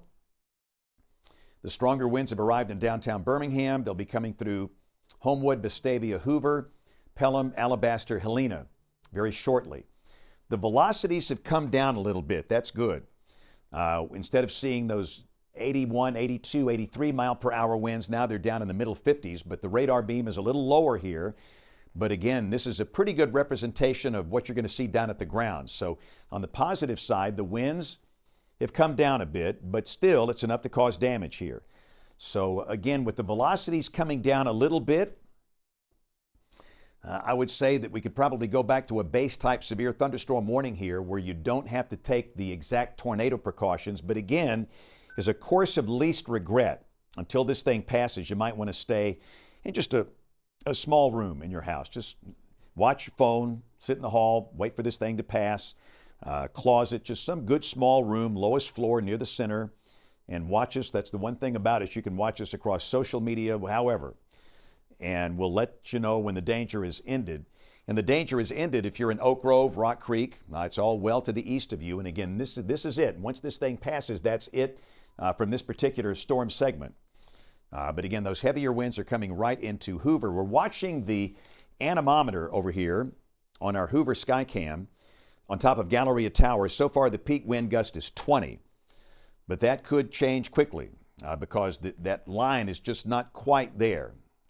And again, the Galleria Tower camera is right here, and I mean, it's about to take a hit from this thing. It's come on through Ross Bridge. It's coming up on Shades Mountain right now, right into the I-65 US 31 corridor. And again, we've got Chris Mann, who is out in this, and I do want to thank Chris and Krista Pitchford and thank Kevin Henderson for being out in the field tonight. Kevin has done a great job over in Fayette getting us live images of the 18-wheeler that flipped over along US 43 north of New Lexington. Tremendous job by Kevin, and thanks to all of our streamers out in the field tonight. It makes this coverage just right. People need to see what the weather is doing. It needs to be visually interesting, and we're delighted that we can do that. So again, we've got Chris Mann out in this, and the reason we are here, we've got a line of severe storms that's capable of producing winds of up to 50, 55, 60 miles per hour. The wind velocities have come down a little bit, and we hope that continues. The sun is down, the air is slowly getting more stable, and with time there should be some weakening. But the Weather Service in Birmingham believing that there certainly should be enough wind here to cause some damage, tree and power line damage, and that's the reason we have the warnings in effect. Drew, any damage news from West Jefferson so far? Looks like I'm not necessarily seeing anything. You got something, Bill? Yeah, I've got a couple of reports. Drew, John Talbot reporting large oak tree down one of his neighbor's yards, 200 Hazel Drive in Hueytown. And Morris Fire now reporting trees down, power lines down on Langford Lane in the northern part of Jefferson County. So that's a report there. We're getting several reports from northeast Alabama, Cherokee County. Matt Teal, the excellent emergency managers up there, damage around Galesville, Highway 35, around Brad's One Stop up in that area. Had a structure fire reported in Springville in St. Clair County due to lightning, and 1.92 inches of rain due to our skywatcher, Nikki Thornton, in Springville. Tree down in Morris in northern Jefferson County, reported a short time ago. So, we're getting lots of reports of trees down here and there. Reports in up in Cherokee County also. Nicole Tierce, one of our skywatchers, power out in parts of Piedmont. Some trees down near Weiss Lake.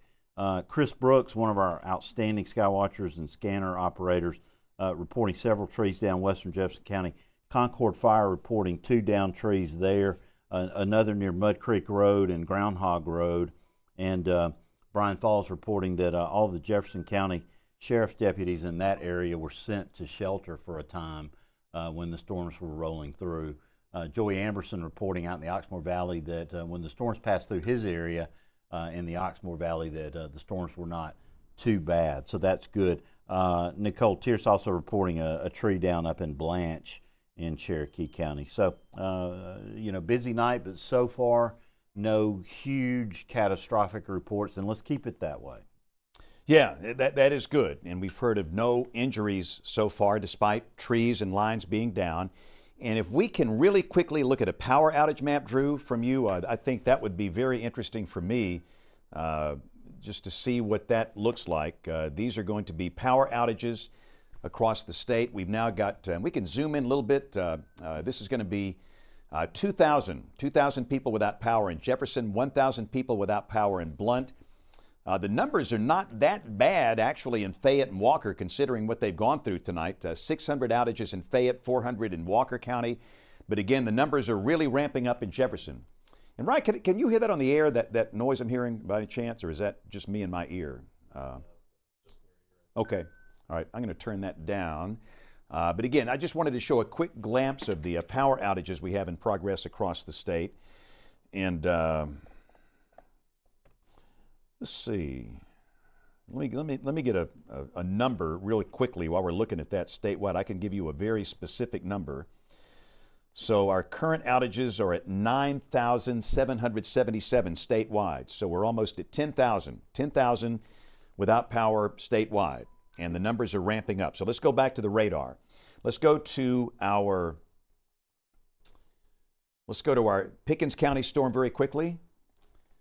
We've got a tornado-warned storm that is moving into Pickens. And again, it's not really a classic tornado signature at this point. And I don't think there's a need for a tornado warning here for Pickens, but man, oh man, there's some huge hail falling right here along US 82 coming out of Columbus. And that'll be coming right down the US 82 corridor, affecting places like Ethelsville and McShann, Coal Fire, and Reform. So just be aware that if you are in Pickens County, there's some huge, big-time hail with this storm. So a severe thunderstorm warning in effect for Pickens County. I know that Lowndes County earlier was under a tornado warning in Mississippi, but that rotation has weakened a good bit. Let's go back to the Birmingham Metro real quick and take a look at that. Again, we've got a line of severe storms coming through the Birmingham metro. Again, we could see very strong winds in through here. Let's, JP, look at our Birmingham camera from Regions Center in downtown Birmingham. Peak wind gust 39, which is manageable. We can manage that. Let's go to the Hoover Galleria Tower camera. Let's check the peak wind gust there. That should tell us a story. Peak wind gust at Hoover is at, we'll find out here in just a second. Again, that's the camera you're seeing now on top of Regions Center in downtown Birmingham. We'll go to the Hoover camera, Galleria Tower, and that's at 45. And that line is coming through right now as we speak. And JP, if you can point that camera down, the Hoover camera down, I want to see the traffic along 459 and US 31 a little better. But we're sitting at a sustained wind of 20 with a gust of 45 at Galleria Tower in Hoover. And again, down below, you can see traffic is moving along. It's pouring rain there. But that's not a bad wind gust. I was afraid we'd see a wind gust of 55 or 60, quite frankly.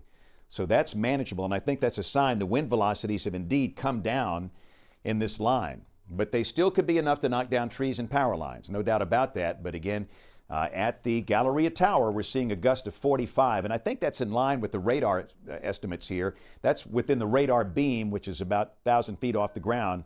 Down at the surface, got a wind gust of 45. So these are producing winds of 45, 50 miles an hour. And again, that's going to be coming right into, it's coming into Mountain Brook now. It's come on through Hoover and Vestavia. Next up, it'll be coming through Inverness, Greystone, Highland Lakes, Chelsea. The higher wind velocities are staying really north of Pelham, north of Helena, north of Alabaster. I know that you're in the warning, but the higher velocities on radar are north of there. And we have seen from time to time evidence of power flashes based on reports, but so far we've heard of no structural damage. Bill, any structural damage you've seen? I mean, I've not seen any damage so far. No structural damage at all, James. Traffic is moving slowly on I-459. We've got video coming in from Michael Belcher, one of our great sky watchers. And it is, you can kind of see what's going on there.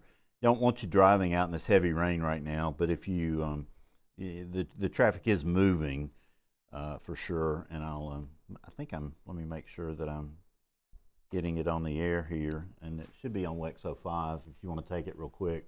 You can see the really, really heavy rain. And I'll put it in motion. But the traffic is moving slowly, and that's consistent all along I-459 from Bessemer through McCalla, down through Hoover, through I-65. That's what the ride looks like right now. It's not a pretty ride right now, James. Yeah, it's not a good night to be out. But again, if there's any good news, it's the fact that the velocities have come down a little bit. They're not going up, they're coming down, which makes sense in that the air is a little more stable. But again, we've got the peak wind gust at Hoover at 45. Now there's 42.50. All right, we just hit 50. So again, that's just within the last few seconds here. We've had a wind gust of 50 at the Galleria Tower in Hoover. Of course, that's up on top of the big building on top of Galleria Tower. Down below, the winds maybe not quite that bad. So again, we've got a sustained north wind at 42, gusting to 50. And that's the kind of wind you can expect with this. Inevitably, that's going to blow down some trees and power lines. And again, we've got 2,000 people in Jefferson County without power, and those numbers are continuing to increase. And I would imagine we'll begin to see the numbers ramping up in Shelby County as well as the storms come on through. The Tuscaloosa peak wind gust is 20. Let's go to Regions Center in downtown Birmingham. Tuscaloosa's got no issues, thankfully. Downtown Birmingham, we've got a wind gust of 39. That's very manageable. That's a 33-floor building, the Regions Center in downtown Birmingham, with a peak wind gust of 39. So no doubt the higher velocities are in this segment right here, coming through Vestavia, Liberty Park, Inverness, about to come through Chelsea, Highland Lakes, Greystone, Shoal Creek, neighborhoods like that. So again, you'll see those very strong winds. And again, possibly gusting up to 50. Let's go back to the Galleria Tower camera. And again, you can see the winds are at 50 miles per hour. The peak wind gust is at 50 at Galleria Tower. The winds are sustained at 29 out of the west-northwest. And just right in through here, that's where those strong winds will be occurring. And we've got severe thunderstorm warnings in effect for this entire line, all the way basically from Birmingham, the metro, to the Georgia state line. So let's expand this out. Let me just show the warnings here, these polygons. That's a long, long, skinny polygon right here, all the way from Birmingham to pretty much the Georgia state line. So again, this includes the activity that's been coming through East Alabama and the new activity coming through Birmingham. You see that bow-shaped echo right there surging out. And well, let's not forget Pickens. Let's go back to Pickens County. And again, the main concern over here, it's hail, big time hail. I mean, and lightning is nasty. So again, we've got tremendous amounts of hail falling here, most likely along US 82. And again, that's a sheer, Drew, explain again what that skid is for people that are not used to that.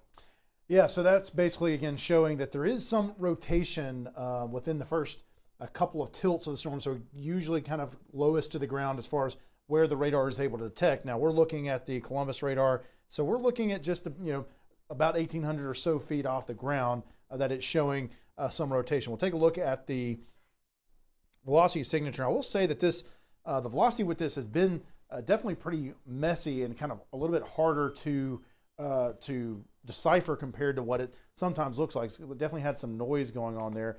It could be some side lobe contamination. We've got all this hail within the thunderstorm here, but I mean, definitely seeing at least maybe some rotation here. It looks like it just moved. And again, when you have this, you're looking for the outbound, the red there, and then the inbound right next to each other. But again, I'm almost thinking we're more likely seeing some sort of downburst or something like that, straight line winds versus a tornadic signature with this. And then of course we've got the extreme hail that is in the area as well, which you see all the lightning there just to the north near Ethelsville. Again, we're mostly south of 82 at this point, but you can see that we're not too far away from Coalfire, kind of moving in the direction of reform, but hopefully staying generally south of there, at least with the rotation. But the hail, the part of the hail core still is kind of riding along US 82 at this point.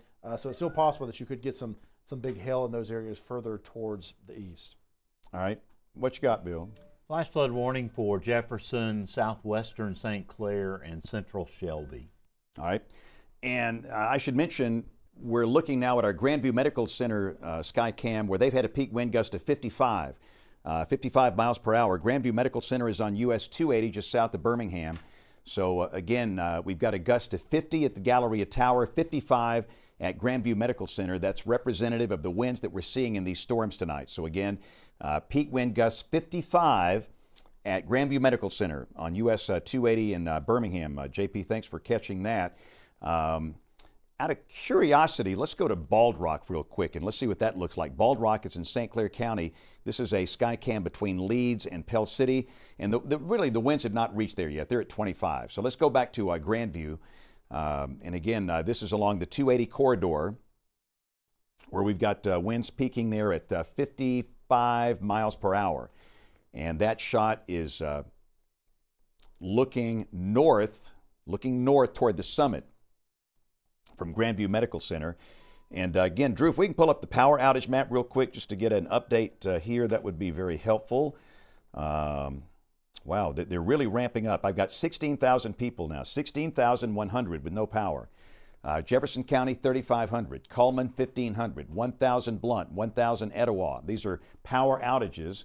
And again, the statewide total is now 1,600.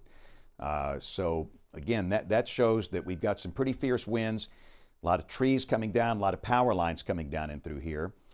So 16,000 without power. And we're clearly the hardest hit state. Mississippi's outage count is only 4,800. So it's been a rough ride for Alabama tonight. Let's go back to the radar. It's 8:28, and we're working a batch of severe thunderstorms coming through Alabama tonight. We have no tornado warnings. These are severe thunderstorm warnings. And Drew, there's our flash flood warning. I bet you the rain rates have been pretty good. Yeah, I think we were expecting we'd start to get a few more of these eventually here with just all the rain that's been around. In fact, we'll switch back over, look at the reflectivity here. So again, thankfully, at least in kind of the western side of this flash flood warning polygon, it looks like the rain has ended, but there's been enough rain that's fallen here in the last little bit of time here that you've included some of these areas in kind of the central and western side of Jefferson County. But this extends over into Shelby County as well, and also to the kind of the far western edge of St. Clair County. But looking at what we've seen as far as accumulation over the last, we'll just do the last hour or so to start off with. So just in the last hour, we have seen some accumulations in or near this area of close to 2 inches. So again, that's a lot. If we go back to the last 3 hours or so, you can see that again, a little bit north of the polygon, actually, you see some estimates of around 2 inches or so. But there's places kind of in the northeastern part of the Birmingham Metro near Trussville. You had 1.5 inches. So there's been very heavy rain falling just in the last several hours with this. And so part of it too is there are quite a few places in the Birmingham Metro that are prone to street flooding anytime you get heavy rain. And so I think that's part of the reason that they issue these here as well. That isn't necessarily maybe as much of an accumulation total that you might see in other spots in the state that might trigger a flash flood warning. But certainly seeing some heavy rain there continuing moving through the kind of the eastern side now of the Birmingham Metro. All right, Bill, I'm seeing piles of user generated videos and photos of some damage too. You might pull through those. What you got? Yeah, James, just to let you know, I saw just about 40 seconds ago a pretty serious power flash on the Alabama Algo camera on 280 at Grandview Parkway. And I've seen other reports, power out in Brook Highland, power out in Overton, transformers blowing, and Bessemer Fire Department, according to John Talbot, reporting trees down and power out 14th Street and Fairfax Avenue. Okay, so again, that just confirms what we have seen here. That's our Skycam at Alabaster, and again, we've got a peak wind gust there of 28, which is a good thing. The higher winds at north of there. So let's go back to Grandview Medical Center. I want to stay with that. And JP, if you can point the camera south, we've been looking north. I want to go south, looking down Highway 280, looking in the direction of Double Oak Mountain and Chelsea. That's looking north. I want to pan it south to look down the other direction on Highway 280 and see if we can see any power outages down toward Inverness and Greystone and Highland Lakes and places like that. But again, the peak wind gust is at 55 miles per hour. Oh, we've lost power, okay. Now the hospital has a generator, obviously, a large generator. But I don't believe our camera is on that generator, and we will get that fixed. But again, apparently commercial power has gone out at Grandview. But again, if you have a patient there, or a family or a loved one, they're just fine. They have a huge generator. They can run for days. They're fine. Again, this is the view coming from Alabaster. Let's go back to Galleria Tower. And again, it seems as though the winds perhaps were a little higher on the 280 corridor side as opposed to the US 31 I-65 side. And Drew, you got some rotation, looks like, that maybe came through there. Yeah, or at least some straight line winds are being indicated for sure here, just kind of moving past Grandview and Inverness and moving down towards the southeast, past, looks like some of the heaviest winds now past Highland Lakes. They're going kind of moving down along 280, probably kind of near the Chelsea area at this point.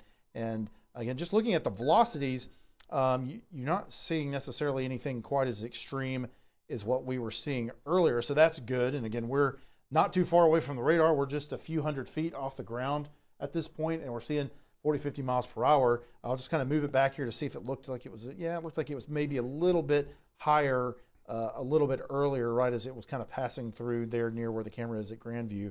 But it might be starting to kind of broaden out and not be quite as high wind velocities there, but you still have some inbound, or actually some outbound winds there showing up relative to the radar. So you've got some element of the winds going kind of towards the east there, and then some kind of coming back towards it there. So but definitely at least a strong wind gradient in that area is part of what we're seeing with that shear rate product there, James.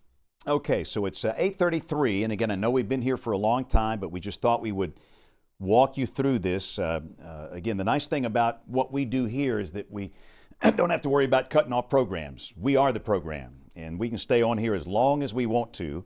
And we just wanted to stay with you while this line of severe storms passes through the state tonight. The severe thunderstorm watch is in effect until 10. Storm should weaken over the next several hours, but they're still packing quite a punch. especially in the segment right here, coming right down toward through Chelsea right now, then gradually coming into Westover and Harpersville. This is US 280. It is come through Greystone and Mount Laurel. It's coming down through Chelsea and Westover now. Next up is Vincent and Harpersville. And remember, we've got severe thunderstorm warnings in effect all the way to the Georgia state line. So if you're in Talladega County, if this thing holds together, you'll see some really strong winds. That's the concern here. We don't see any evidence of a tornado. It's all straight line winds. Those straight line winds will accelerate over here into parts of Clay, Calhoun, Cleburne counties, all of these counties under a severe thunderstorm warning for this. And hopefully the concept is the storm should weaken in coming hours. That would be a very good thing. All right, let's go to Krista's live stream if we can on the top box. I believe that she's got some damage here. And let me get my earpiece back in here, and we're going to put her stream up. And I believe she's got some damage. Yeah, we're putting it back in there. 1 second. Okay.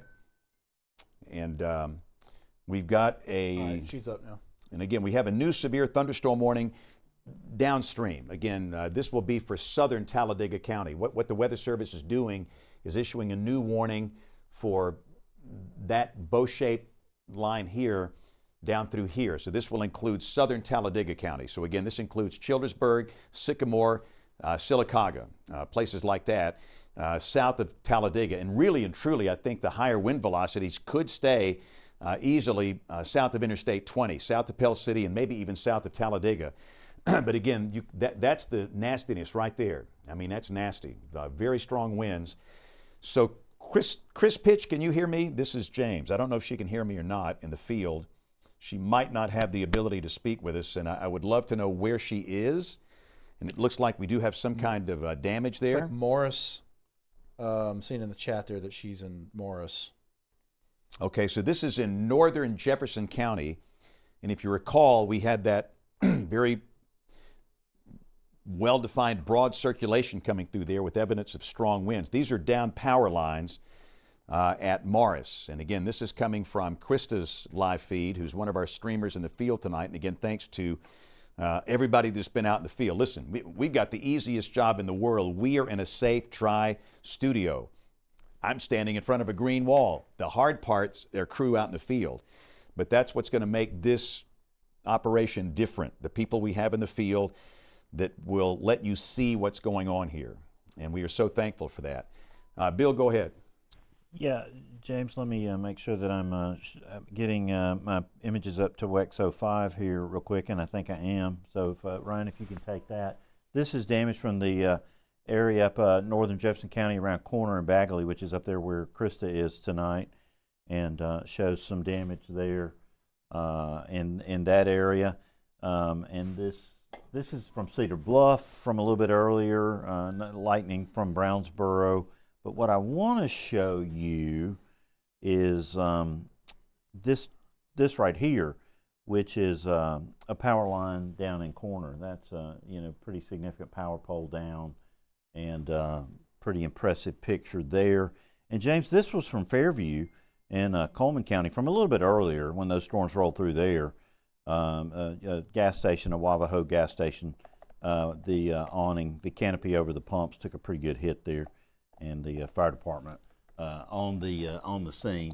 But Caldwell Mill Road, now we got a tree down reported per Shelby County Sheriff's by Bryan Falls. There's an accident on I-59 near the Sheridan Hotel. That would be visible from our camera. I understand from John Talbot that there's a car overturned there, so you want to avoid that area. Power is out on Main Street in Trussville. Shades Crest Road, an area that always has problems with high winds. Hoover Fire reporting a tree down there. So Shelby or St. Clair County reporting trees down. So we're getting just lots of reports now. James, Chris Brooks reporting trees down in Mount Olive, power lines involved there. And so, they're starting to roll in, and it's borne out by our power outages, unfortunately. All right. And again, JP, if we can leave up one of the Birmingham Metro cameras, Tuscaloosa is just fine. I know they've got the storm coming in from the west. We'll watch that as the Pickens County storm comes in. Maybe interested, I think we're still got power out at Grandview, right? Our camera's still down there.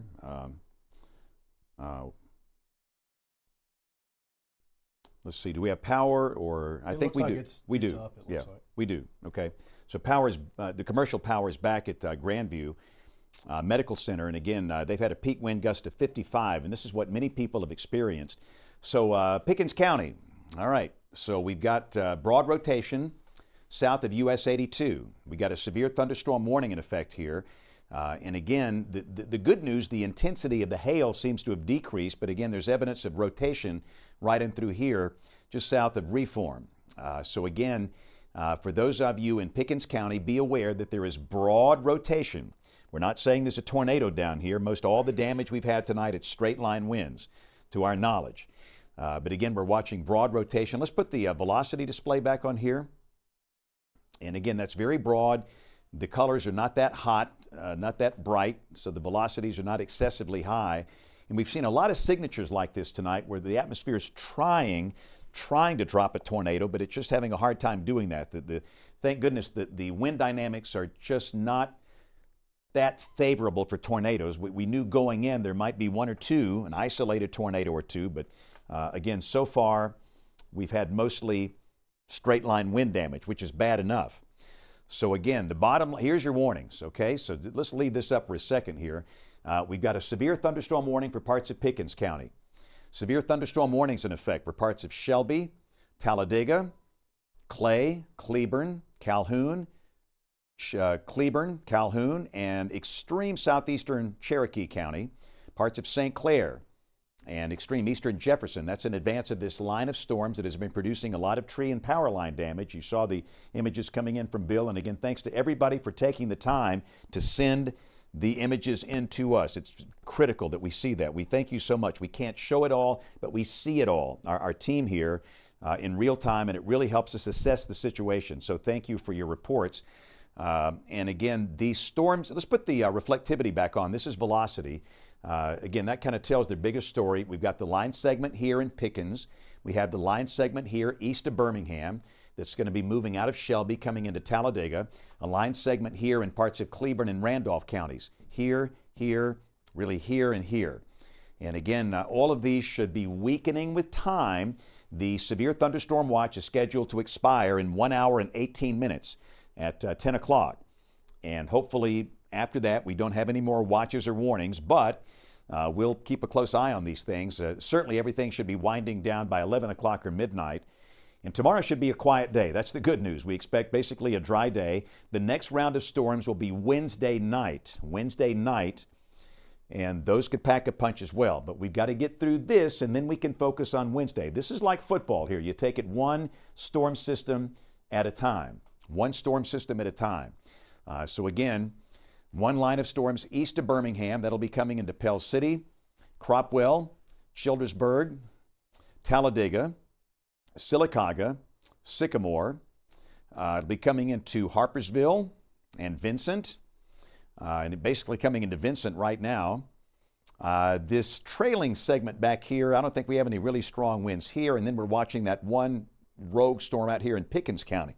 And the Pickens County storm looks pretty nasty. That thing has been producing some very large hail back in Mississippi. It produced some large hail in western Pickens County. And again, let's look at the velocity on this thing, Drew. This is the one that we're watching for any sign of rotation, and it's there, but it's broad. You don't issue a tornado warning for that. If you issue a tornado warning for that every time, your false alarm ratio would be 90%, and you just can't have that. Again, no, it's just broad. But again, there certainly could be some wind and certainly some hail. So again, Drew, I'll let you take a look at the storms east of Birmingham. Let's go through those real quick. All right. Yeah, so we'll take a shift over to the Birmingham radar and head over in that direction. And of course, yeah, we've got that fairly broad severe thunderstorm warning that's in effect for those areas.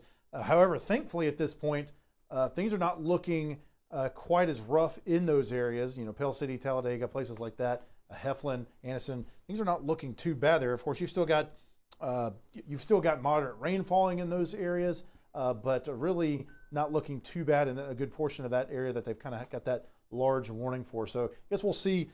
Click on it real quick and recall. Looks like it was scheduled to expire about 9:15. I guess we'll see what they do with it. Now you do have a little bit further towards the west, back kind of in between Leeds and Pell City. You still do have the segment of this that is a little bit more interesting looking here. You got a little bit of rotation in a few spots here, but nothing is fairly broad.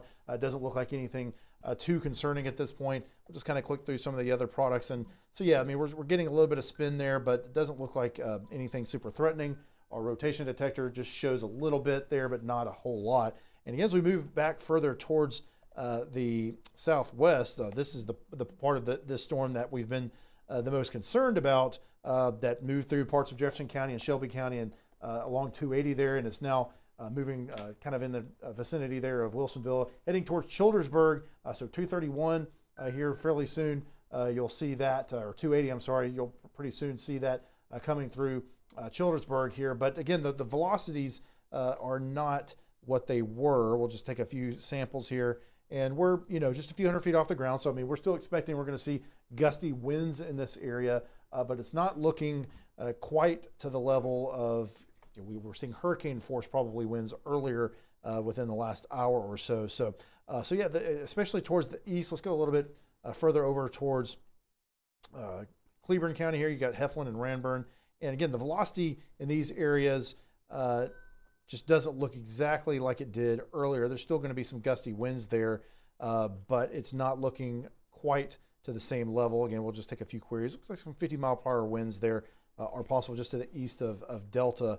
But again, it's not looking as threatening, and we're not really seeing rotation and things of that nature. So a lot of it's going to be some rain, some lightning, and of course the rain has been a part of the story here as well, where we've seen some really big rain totals there, James. All right, so we are at 8:46, and we thank you for watching the Alabama Weather Network. We've been here live since, I think we started about 4 o'clock today. And we've had a couple of brief tornado warnings, really just one in Alabama, but we thought based on the nature of the event, we just would stay on the air with you. And we don't have, the nice thing about what we do here, we don't have to worry about cutting off programs.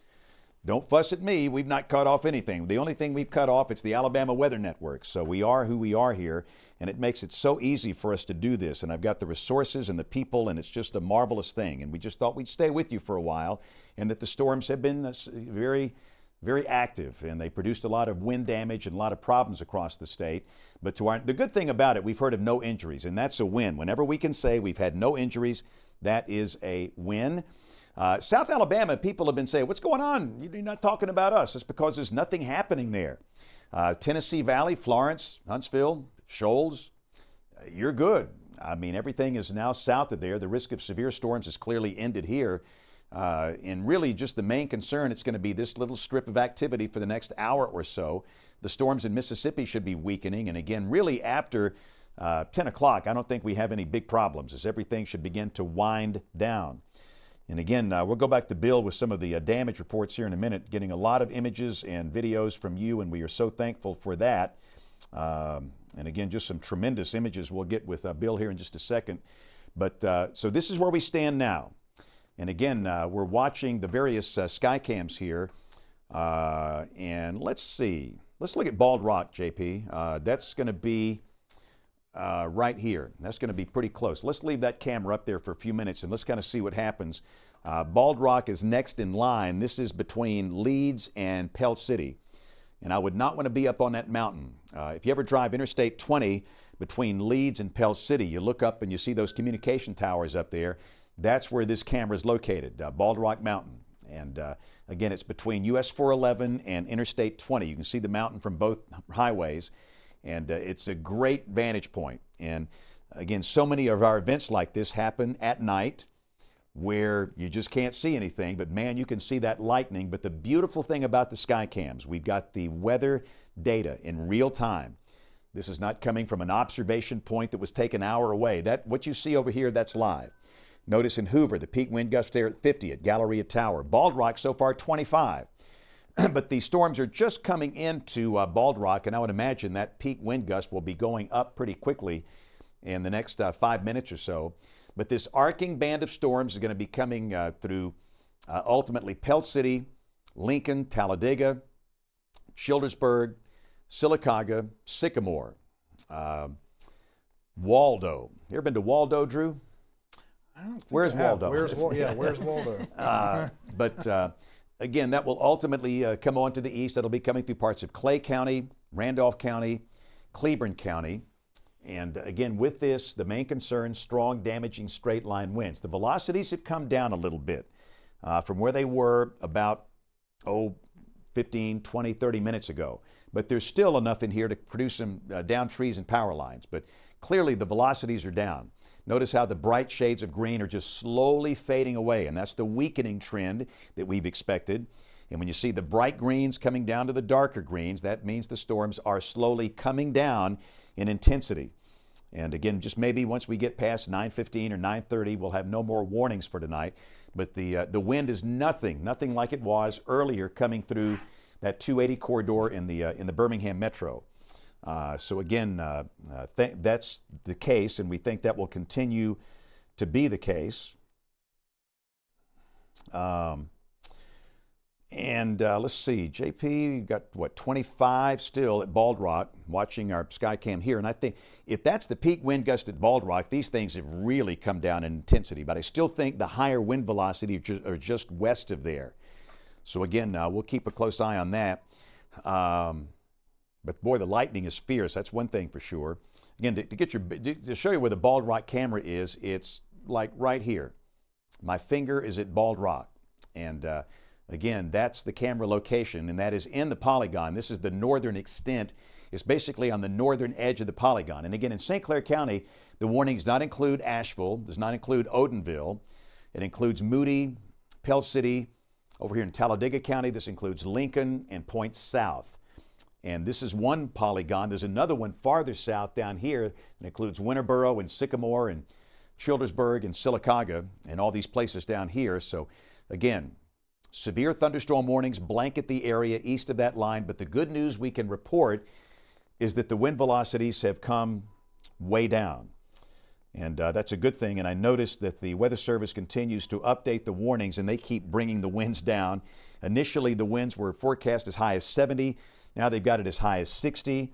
And again, it's the good news, the storms are slowly weakening, and I think that trend will likely continue.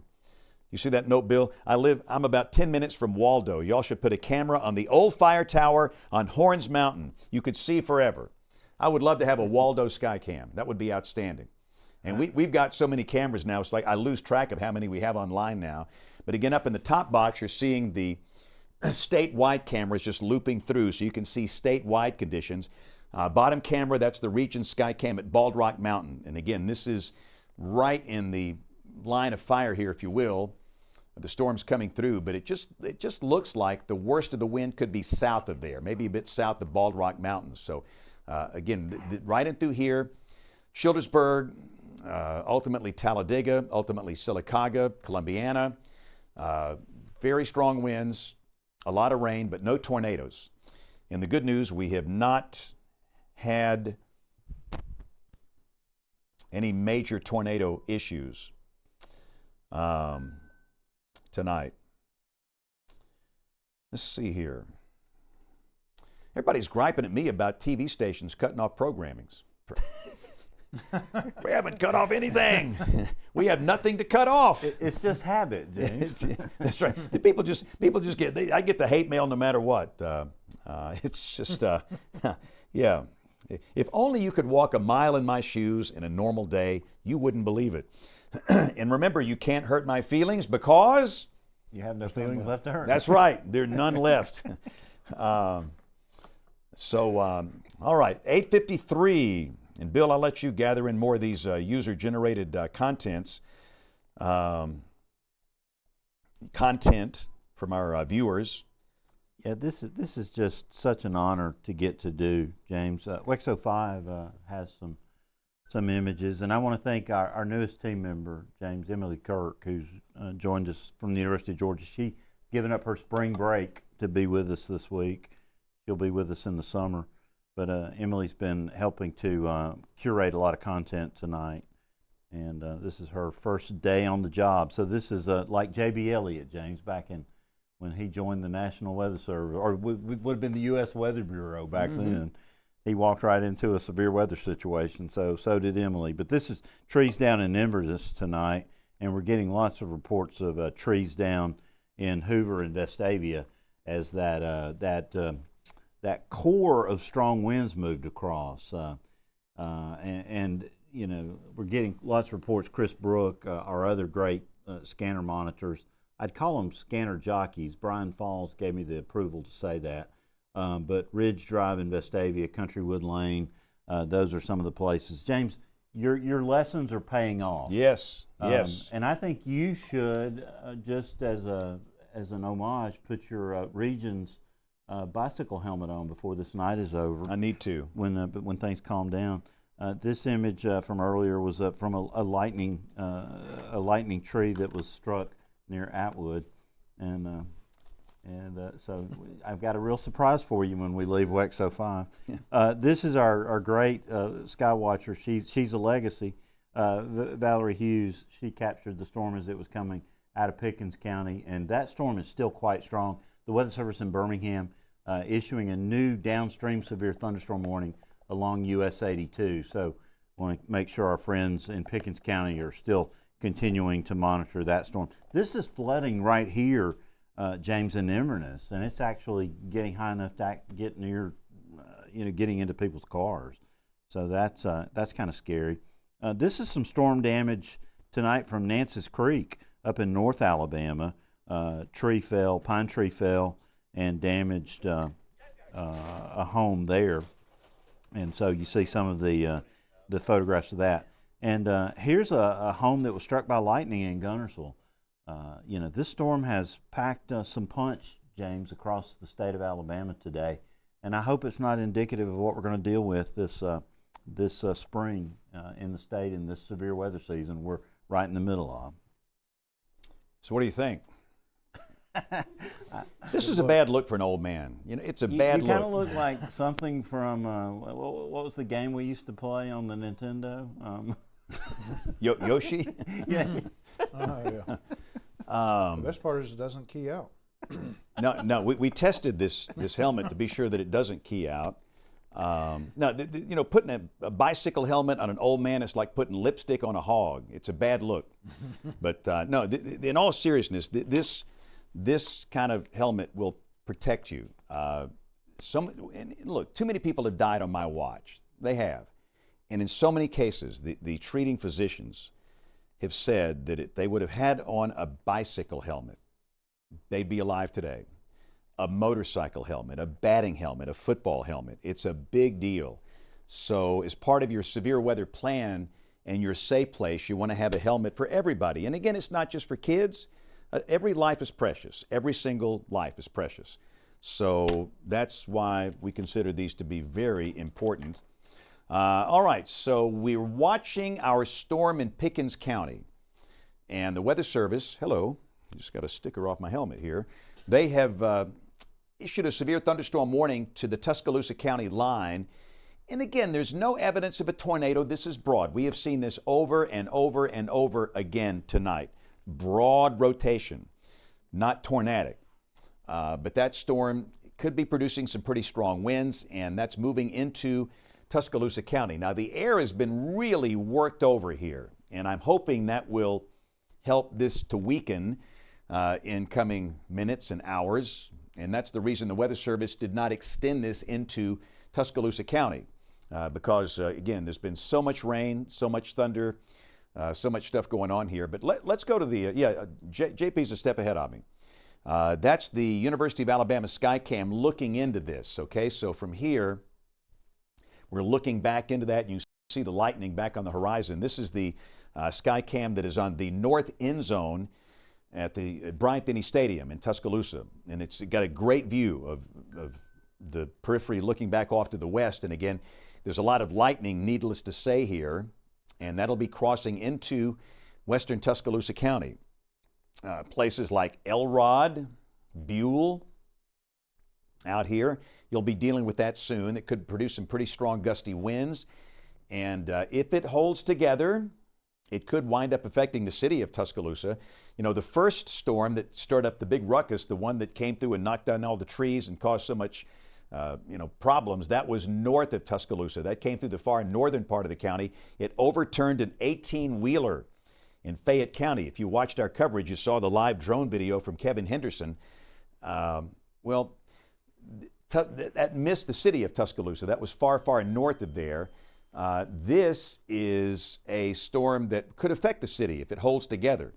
But we're hoping that with rain-cooled air and the air being worked over, the storm will gradually weaken. But hope is not, what's the saying, Bill?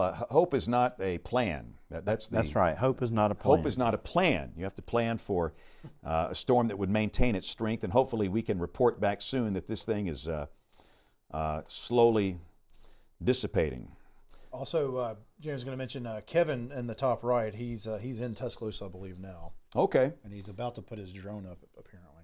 Okay, good. So again, this is Kevin Henderson, who is in the top box, and Kevin's done a great job tonight. I want to thank all of our chasers in the field. They have done an outstanding job tonight of staying safe and taking care of themselves and getting us some amazing views of damage and weather at the same time. And this is when it gets hard. This is when we have these nighttime storms, and you have to wait on lightning to illuminate the storms. And again, JP's got the University of Alabama camera looking west, and we'll kind of leave that up now.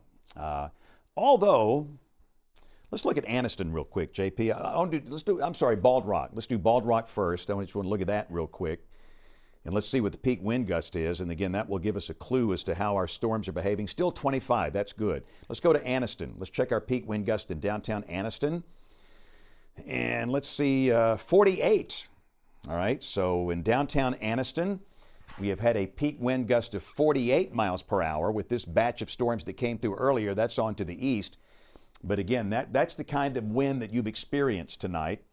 Let's check the Gadsden Skycam, the one that's up on Nakalula Mountain or Lookout Mountain, overlooking the city. And we'll see what the gust is there. 12. That's not bad. So Anniston clearly wins the battle of the wind tonight. So let's go back to Tuscaloosa. The University of Alabama camera will keep that thing pointed west. Now let's see, Drew, it looks like we kind of lost most of our warnings here. Yeah, it looks like they allowed, I think they probably canceled some of those ones we were talking about earlier that looked like that was starting to weaken. So it's kind of expecting they do that here fairly soon. So it looks like they've maintained some near some of the strongest part of that. Those storms will still have the heavier cores there near Talladega and Sylacauga. But other than that, yeah, further to the east, they've let those drop. Yeah. So again, let's see. Let's take that radar data off. Let me just see the polygons for a second here if we can do that. Yeah, there we go. So basically, all of Talladega County is under a warning, an extreme southern St. Clair. And that's our one warning in East Alabama. The warnings to the east have been canceled and that line segment's moved on out of there. So we've got in East Alabama the one warning for Talladega County for the possibility of strong winds. And again, the storms are weakening. The wind velocities are coming down. That's good. So let's go on the other side of the state. And again, we'll check that Pickens County warning. And again, we have two warnings, the one here for Talladega and St. Clair. There's the other one, a small part of Pickens County for the storm that's moving out of Pickens into Tuscaloosa. So let's put the reflectivity back on and take a look at this thing to see how it's behaving. And again, you got a live look at it here coming from the campus of the University of Alabama, looking west. That's from Bryant-Denny Stadium. And let's look at the velocity. Just see by chance anything interesting there. Not really. I would suggest the winds we had some pretty good rotation here. You see it right back in its earlier track, but like right back in through there, you notice the skits. But now it's just, it seems to be weakening. And again, I think that's the general idea, is that this will be weakening as it comes into Tuscaloosa County. And I really don't think they'll extend the warning into Tuscaloosa County based on that. Remember, lightning is nothing to do with severe criteria. Every storm has gobs of lightning. Every storm has heavy rain. Every storm has creepy looking clouds. but hardly any of them have damaging wind or large hail. That's the two criteria for severe storms: damaging wind, large hail. We see no evidence of that at this point. So let's see if I was incorrect, Bill. What warning is that? No, this is canceling the watch for Blunt, Cherokee, Etowah, Fayette, and Walker. Okay. Yeah, that's again, the watch is slowly going away. We do not believe the watch will be extended. There's no need for that. The watch will go away for everybody in less than 1 hour at 10 o'clock. It's 9:04. So again, that's good. In fact, we'll put the watch back up on the board here. And that's kind of a weird look right here. That's a topic for another day. Has nothing to do with us. This is a Weather Service jurisdiction thing, which it's actually a glitch, James. Those counties are cleared. They just didn't come out of the system. Oh, these up here are cleared. Yeah, Okay. but there's no risk of severe storms in the Tennessee Valley. So and there it's you not go. just our system. It was at the Weather Service level. Okay. Well, so if you're up here, your risk of severe weather is over. These counties are still in the watch for another 55 minutes, and everybody goes out at 10 o'clock, and we should be done here by 10 o'clock. That'll make Ryan happy. Does that make you happy? JP's make you happy? We got to get JP mic'd up. Whatever happened to his mic over there? Because he's funny. I mean, JP's funny. And sometimes when everything calms down, you need some humor here. And I gave people plenty of humor wearing this thing. I'm all over TikTok and the web and in the socials right now. Lipstick on a Hog. That's the show title for this one tonight. But again, things are slowly winding down. And again, we'll stay with us for a while longer. We've had thunderstorms that have produced wind damage in a number of different parts of the state. We did have a brief tornado warning for northern Tuscaloosa County. Didn't last long. Most all of the damage, straight line winds. And let's pop the power outage map up, Drew, and take a look at the latest numbers here. Statewide, we are at 18,636. Wow, look at Jefferson County. 6,000 have no power. 6,000 in Jefferson County, 1,000 in Shelby County, 1,000 in Etowah County, 1,000 in Blount and Cullman County. So a lot of folks are in the dark as we speak. Statewide, again, the total is 18,636. Madison with 200 outages here. Tennessee Valley fared pretty well with this. Most of the issues obviously were down through this part of the state. South Alabama, you've done just fine. Tuscaloosa, 600, and that's not that many for that population base in Tuscaloosa County. Fayette with 800 outages, Calhoun with up to 900, and 100 in Talladega, 200 in Coosa, 400 in St. Clair. But again, 18,000 statewide. So let's go back to the radar. A few logistical points. Again, we're watching this weakening storm coming into Tuscaloosa County. We don't expect the warning to be extended. Again, you've got thunder, lightning, and again, you can see it. I mean, there it is. You can see it coming from the University of Alabama campus. But and let's see, this is drone video from Kevin Henderson, right? Let's take that full, Ryan, real quick. So He's let me coming down here. let's see if we can talk to Kevin. Kevin, where you at? What you got? I'm here. Can you hear me? Yes, sir. Loud and clear. Wonderful, James. Excellent. So where are you exactly? I am at Kentucky Fried Chicken right here in Tuscaloosa. Hey, KFC. So you're looking back into the storm. And first off, talk to us about the overturned 18-wheeler. You gave us that incredible video from your drone. Did you get any information about how that happened or details while you were there? No, I didn't speak to anyone there. It looks like maybe it just slid off the road, but, that's just my observation. I'm not sure. Right. And again, let me just say, Kevin, we're watching the lightning illuminating your drone shot. And that's not a tornado we're seeing. That's a rain shaft. A lot of times you'll see a rain shaft and people confuse that with a tornado. I just wanted to make that perfectly clear that there's not a large tornado approaching Tuscaloosa. That is a shaft of heavy rain. And hopefully the storm will continue to weaken, which it has been doing. But did you notice any other damage, Kevin, on your journeys tonight? Any damaged trees, power lines, anything? Just some tree branches in the road, but nothing major.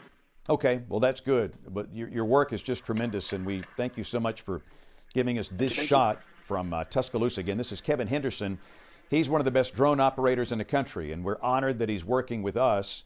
And again, this is his bird's eye view of the storm that is coming in to the extreme western part of Tuscaloosa County. But the storms are weakening. And again, they packed the punch earlier, but the velocities have been coming down. They've been coming down not only in the Pickens County storm, but also in the East Alabama storms, the one that's coming through Talladega County. And I fully know that for some of you, it's still very windy and very wet and very loud, especially if you're in Sylacauga, if you're in Talladega. I totally understand the weather's not good, but the storms are considerably weaker than they were 1 to 2 hours ago. Really not much comparison. And again, the Pickens County storm, the warning has expired. I don't see it, Drew. I do believe it's gone. Yeah, it's gone. Yep. Yeah. So we have no warning on the Pickens County storm, and the warning was not extended into Tuscaloosa County. So this is a sub-severe storm, weakening, which is great for Tuscaloosa. And again, you got the drone shot coming from Kevin. Let's go to the storm over in Talladega County, and it's the same thing. This storm is weakening and fading pretty fast. The wind velocities have come way down, and when does this warning go out? Do we know? But the time? Looks like it goes to 9:15. 9:30. Yeah. 9:30 on the southern one. Yeah. These storms are pretty much sub-severe at this point. I don't know if they'll cancel them early or just let them ride out, but they are clearly sub-severe at this point. So really and truly, we have weakening showers and thunderstorms across the state. And that's pretty much going to do it for tonight. The next round of storms will be Wednesday night. And a couple of logistical points for those of you that are watching. Maybe you're watching for the first time. If you're watching on your phone, maybe on Facebook or YouTube or the Alabama Weather Network app, remember, you can put our app on your television. We know that when you go home, you watch Netflix and Hulu and Amazon Prime, you press a little icon and it pops up. That's how you do it with us, except it's easier. You hit the button and there it is. There's no choice. We just come up with our live stream. That way you can watch it on your big screen television very easily. And if you're maybe on and we have apps for Apple TV, Roku, Amazon Fire, but maybe you got a TV on a different platform, just get the YouTube app and follow Alabama Weather Network on YouTube. You can watch us that way on your big TV. That's a very easy way of doing that. We stream across all the major social platforms. But be sure that app is on your TV, your phone, and your tablet. All of these cameras, you can see them anytime. The Region Skycam network on our apps. It's astounding. I love looking at some of these cameras, especially the Gulf Coast cameras this time of the year. They're outstanding. Some of the cameras are so scenic. So remember, get that app. If you've not done it before, tell your friends. And with this active weather, we're here. And we've got resources and people like I've never had before. It's a joy to work with the men and women in the studio tonight and the ones that are out in the field. And this is a relatively minor event. We've had really no tornado issues here. Imagine when we've got a big tornado day, what we can do. It's astounding. And we're just using a fraction of the resources here with this activity tonight. And again, the other nice thing is the fact that we can just stay on here and we're not cutting off anybody's program. And understand, we partner with ABC 3340. I have been there almost 30 years. It's a part of my soul. It's an honor to still be on ABC 3340 every evening at 5 and 6 o'clock. But for what we do here, we don't have to cut off the programming. Now, ABC 3340 can take us anytime they want to. We're partners. We are joined at the hip. But in terms of what we do, when I was in traditional television for so long, you had to worry about what program are you interrupting. We don't interrupt anything here except us, which is a really good thing. So again, it's winding down. So we're going to go around the horn for final thoughts, and that we pretty much got sub-severe storms. Drew, final thoughts from you. Yeah, I mean, I think we obviously are seeing that trend now, which the models had indicated. And I will say, I just wanted to kind of think this is just kind of interesting, just to kind of take a look back real quick at what we've seen over the last several hours. Talked about the models had shown kind of a storm of the day that would be kind of tracking from North Mississippi all the way through Alabama. And I mean, I think it really, that's the one that did the most tree damage that we talked about. I think that basically kind of verified pretty well, and the track that it took was pretty similar to what we saw. So I'm just honestly just kind of amazing sometimes that where we've been able to get with the science of weather. Of course, it's not perfect. Obviously, we know we know that for sure. We're reminded of that just about every day. But it is interesting to me that really the models were kind of picking up on this within the last couple of days. And I mean, we really did kind of get that same kind of look there with that cell that really kind of was the main one that we got the major wind issues with, some of the damage with that. Also had some hail with it as well. So that's one takeaway for me, I guess, is just that it turned out pretty close to what we were expecting. And thankfully, again, we've obviously had some trees down in a lot of places, but so far so good, I think, as far as not hearing of any injuries and things like that. So that's obviously our first priority with this. Yeah, and we always say models are wrong, some are useful, but some are very useful. And I will agree, the convection allowing models, the CAMs, they perform very well with this feature today. Bill Murray, final thoughts from you. Any final shots, photographs you want to show? Yeah, a couple of things, James. Andrew Wood in South Point said thank you for your enhanced wording on that severe thunderstorm warning. That we, needed to treat it, in an enhanced way, and that meant a lot to him. So that was important. And someone asked if we're being simulcast on any AM and FM stations, and I know our partners at Summit, we have equipment here in the studio. So the Summit radio stations, and in a second you can tell us which ones that those are. And someone on our Facebook page said that I sounded like Cal on Talladega Nights. So I don't know if that's a good thing or a bad thing, James. What? But anyway, I'll leave that. Is that the Ricky Bobby thing? I guess so. Wow. But I'll leave that to the user. But I'll close with this video right here, and I'm with this child. Well, I think I just went into low power mode. After all this, let's see if it'll hold out for just one more minute. This child right here loves their tornado helmet, and that's the dance I'm going to do tonight, since we're going to get through this hopefully with no injuries. That's outstanding. Yeah, for those that not watched us before, the only metric that really matters, it's loss of life and injuries. And to my knowledge, we've had none tonight, and we're very thankful for that. That's the goal here. So this is March 9th. We all know that the tornado season here runs from November through May, but two of the big months are March and April. So it tends to be very active this time of the year. And I'll be honest with you, since we put this network online back in August of last year, the weather has been quiet as a mouse. But we all know at some point it's going to break loose, whether it's tropical or severe or whatever. But the other thing I want to be sure you understand is that tonight we've kind of focused on this part of the state because that's where the weather has been active.